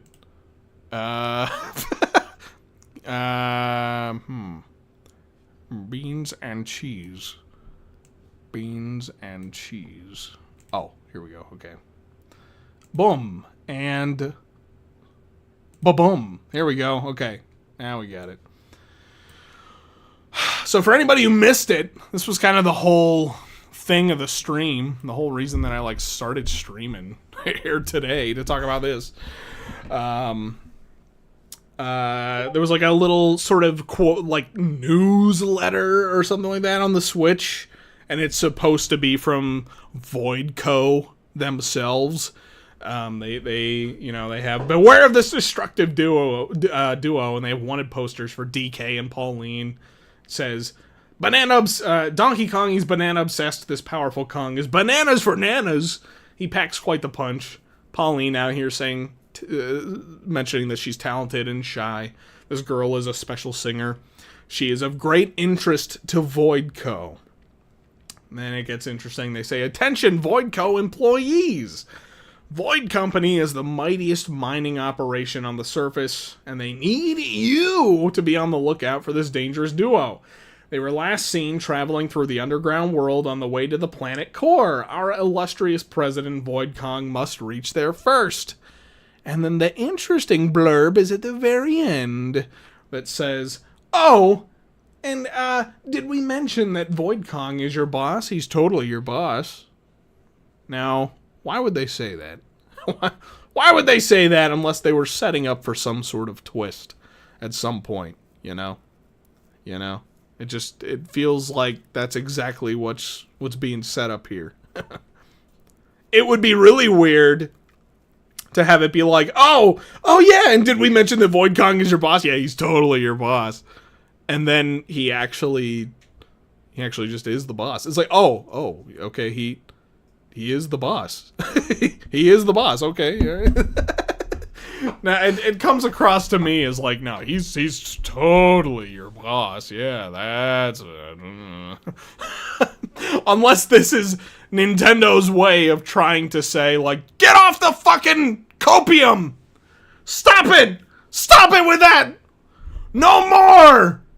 It's not King K. Rool! VoidCo is the boss! He's the boss! But I don't think that's what this is. I don't think that's what they're saying here. I think it's... I feel like the way I'm reading it is it comes off kind of sarcastic. Oh, well, I missed that this was written from the perspective of VoidCo. I thought what I did before because I thought Nintendo wrote it. Oh, yeah. Yep. Nope. That's from the perspective of VoidCo. Which, again, yeah, it just makes it totally, like, weird. It's like,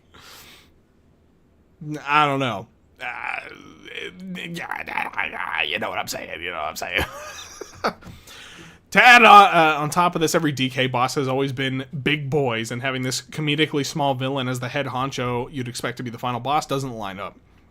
I also just think it's kind of weird to think that they would, like, reveal the final boss of this game from the very start, you know what I mean? I kind of just don't think that's what it is. Ooh. Hi, Stripey. Hi, buddy. Sorry, my cat. I don't know. I feel like, not that every game needs to hide their final boss, and Nintendo doesn't always do it, but, like, I just feel like in this particular case, I don't know. Yeah, Void Kong definitely doesn't feel like final boss material.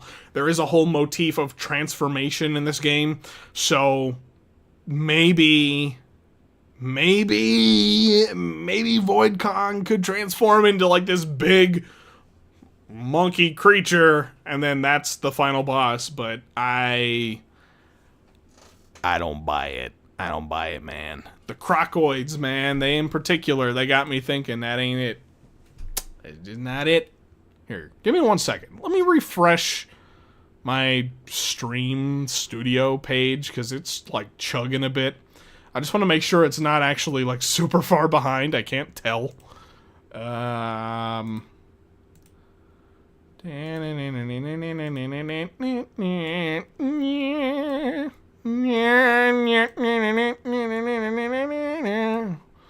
we go. Okay, now we're good.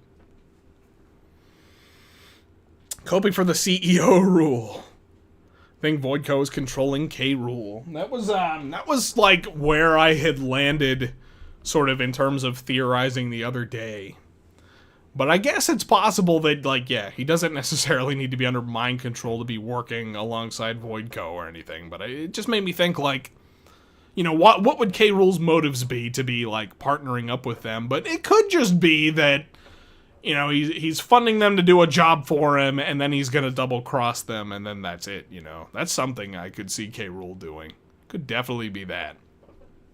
I think the someone left behind, the line in the direct makes me pretty confident K Rool's in. Why else would they tease a surprise character? That is true. The way I interpreted that was like, they just hadn't gotten around to revealing VoidCo in the direct yet. So I just kind of assumed that was like their way of teasing that. But, you know, I don't know. This game is all about like being twisty and, you know, subverting expectations and all that. So, yeah, that could be it. I don't know. Yeah. Hope it's going to be more like Puss in Boots 2 situation where you have multiple groups heading to the core for the wish. Yeah, I was talking to my crew about that too the other day, and I think that would be awesome. I would totally be on board with that. Just having multiple factions, you know, trying to race to get to the core and get their wish. But, you know, again, like I brought up earlier, it does kind of raise the question of, is it only possible for there to be like one wish made at the core? Because the way they talk about it, all you have to do is reach the core and then your greatest wishes come true. So it kind of sounds like there could be the potential for multiple wishes. I don't know. I'm just saying. Oh, all right, fellas. I think I'm going to start winding down the stream here. I'll go for about like 5 more minutes. Because, yeah, I'm starting to really get wiped out here a bit. I was up early today. I had a long day. I went to the movies today. I saw that new Superman movie. I know I brought that up earlier. It was all right. It was all right. But yeah, so we'll go for about 5 more minutes. If you guys have any other like burning questions or comments, you know, be sure to super chat those to make sure I get around to them. Otherwise, I'll just try to read what I can from the chat. So, will we see Uncle Al in the game, or does your NDA not let you say? Well. No comment. No comment. I have nothing to add to that. Here, let me switch. There we go. Back to the yap box. The yap box. We need an Uncle Al Discord server. I need to huff more copium. I do have a server, actually. I don't really advertise it because I don't use it. That's my own downfall. Maybe, I don't know. But yeah, it's more based off of like the old meme stuff I used to do, the meme shit, the shit posty stuff. So I should probably like consider doing more of like a gaming channel based Discord if I were to do one, but I don't know. I don't know if I want to have to worry about managing one is the thing, you know what I mean? Like, I don't know if I have it. I don't know if I have it in me.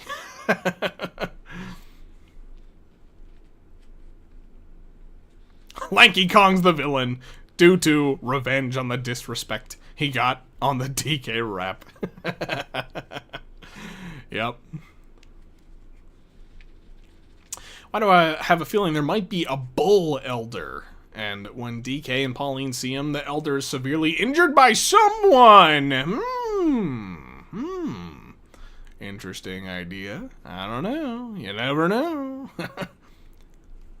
Is there a reason you did just use your main channel? Or didn't just use your main channel for Plus? Yes! Mostly just in case, like, I ever wanted to circle back around and do some more, like, shitposty content, basically. I didn't want to have, like, too big of a mix of stuff. And honestly, like, if I would... Generally speaking, whenever I would upload non-shitposty, non-SpongeBob-y stuff on that channel, half the comments would be asking me, like, when's the next SpongeBob video? When's the next, you know, such and such video? I'm not subscribed for this shit, and I'd, like, lose an like, just, like, mass unsubscribe, mass unsubscription raids. So, I figured, like, I'd probably better off to just do a channel dedicated to it where I don't need to worry about, you know, worry about all that. This can be the niche for this channel, you know. Yeah, once you lock in, what you do is what you lock in. Yeah. Pretty much what he said. That, like, you know, once you get sucked into a niche on YouTube, once you have grown a channel to a certain place in a specific niche, that becomes your niche, and it's incredibly hard to wiggle around, you know? So, Snap Sling Peavine, thanks for the great stream. We cope until we croak. Well, luckily, we only have another week of coping left. And here's the thing. There's a really good chance that by the end of this weekend, we're gonna start to see leaks appearing on the internet. I highly advise, if you guys don't want to get spoiled, to be very careful with where you tread on the internet, because it's gonna get spoily out there. But if you do want to see spoilers, then you're probably in luck. You'll probably see some of them. Me personally, I just want to know if King K. Rool is in the game. I just want, like, a simple yes or no. I don't want to know anything more, but that's what I want to know. So, but I unfortunately don't have the luxury of just completely shutting off the internet, you know. I'm kind of a YouTube guy. I'm kind of a YouTube guy, and I get comments all the time. So I have a feeling that the second somebody has some spoilery details, they're going to show up in my comments section and probably start commenting away. And it's going to be hard for me to avoid. I hope that's not the case, but, you know, once you get to a certain point, it's kind of hard to just, you know, not see the stuff. So, but we'll see. I feel the same way about your thoughts on K. Rool. I just want to know, yeah, me too. That's where I'm at. Ban spoilers. You have the power. Yes and no. Because, like, what, you know, I can't just, like, wave my magic wand and say, like, there will be no spoilers in my comments. Like, I'll have to read them first to realize they're a spoiler. And then, well, then yeah. I don't know. It'll be tough. It's going to be tough to avoid, you know. Do you think VoidCon could be, or do you still think VoidCon could be K. Rool's Kong Bonanza form? I guess anything is possible. I haven't, like, 100% written off the idea, but I'm a bit less convinced of it than I was. My God. Excuse me. So sorry. So sorry for your listening ears. Oh, okay, gang. Gang, giggity gang. I'm zonked. I'm whooped. I've had a long day. Thank you guys for hanging out with me for the last 3 hours. I don't know how many of you have been here the whole time. I think Rojo Bear was. I see you there. This was a lot of fun. I always love getting out here and yapping about Donkey Kong stuff. And this was definitely something that I had to touch upon, tackle for this stream, the whole, you know, news bulletin from VoidCo. Because, yeah, they're absolutely teasing something. They're teasing some guy who's behind the scenes. As always, oh, hey, one final super chat to end it off from Cool Kylio. Thank you, my friend. Let me give you a little heart. Oops. Messages keep popping up, so I can't click it. Oops. What's going on? Okay. Put it like this. If K. Rool can't get the crystal coconut, he'll get the wish at the core. Yeah. That'll be his wish. The crystal coconut. I can't do his voice right now. I can't. My throat's too fucked up. This has truly been, apparently we aren't done yet. Kroc Watch Live plus your theories. That's right. That's right. Okay. Alright, fellas. Thanks for hanging out. Thanks for all the super chats.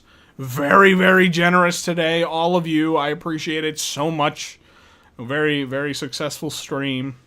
I'll definitely be back with more. Okay, let me put it this way. I don't know for sure now.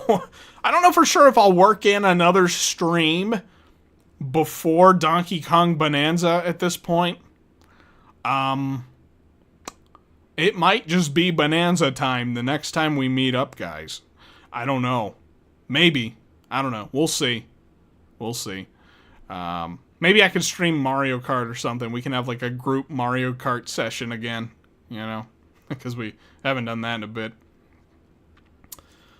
Or maybe, you know what? Heck, maybe we'll even do like a night before Yap stream. Just like basking in the final moments before we don't know anything about Bonanza. I don't know what I'm saying anymore. Sorry, my brain is starting to get fried. I just gotta end it. Thanks, guys. Thanks for hanging out. Thanks for tuning in. I appreciate you all. Love you all. Thank you so much. Thanks for watching. All right, that's it. That's it from me. Bye-bye. So long. So long. Goodbye. I'm saying bye-bye. I'm gonna keep saying bye. I'm just gonna keep saying it. It's gonna end, and it's gonna end, and you can't even guess it. You don't even know. You don't even know when it's gonna end, but it's gonna end. It's gonna end at some point. Oh, whoa, whoa, it's not ending yet. Whoa, what's going on?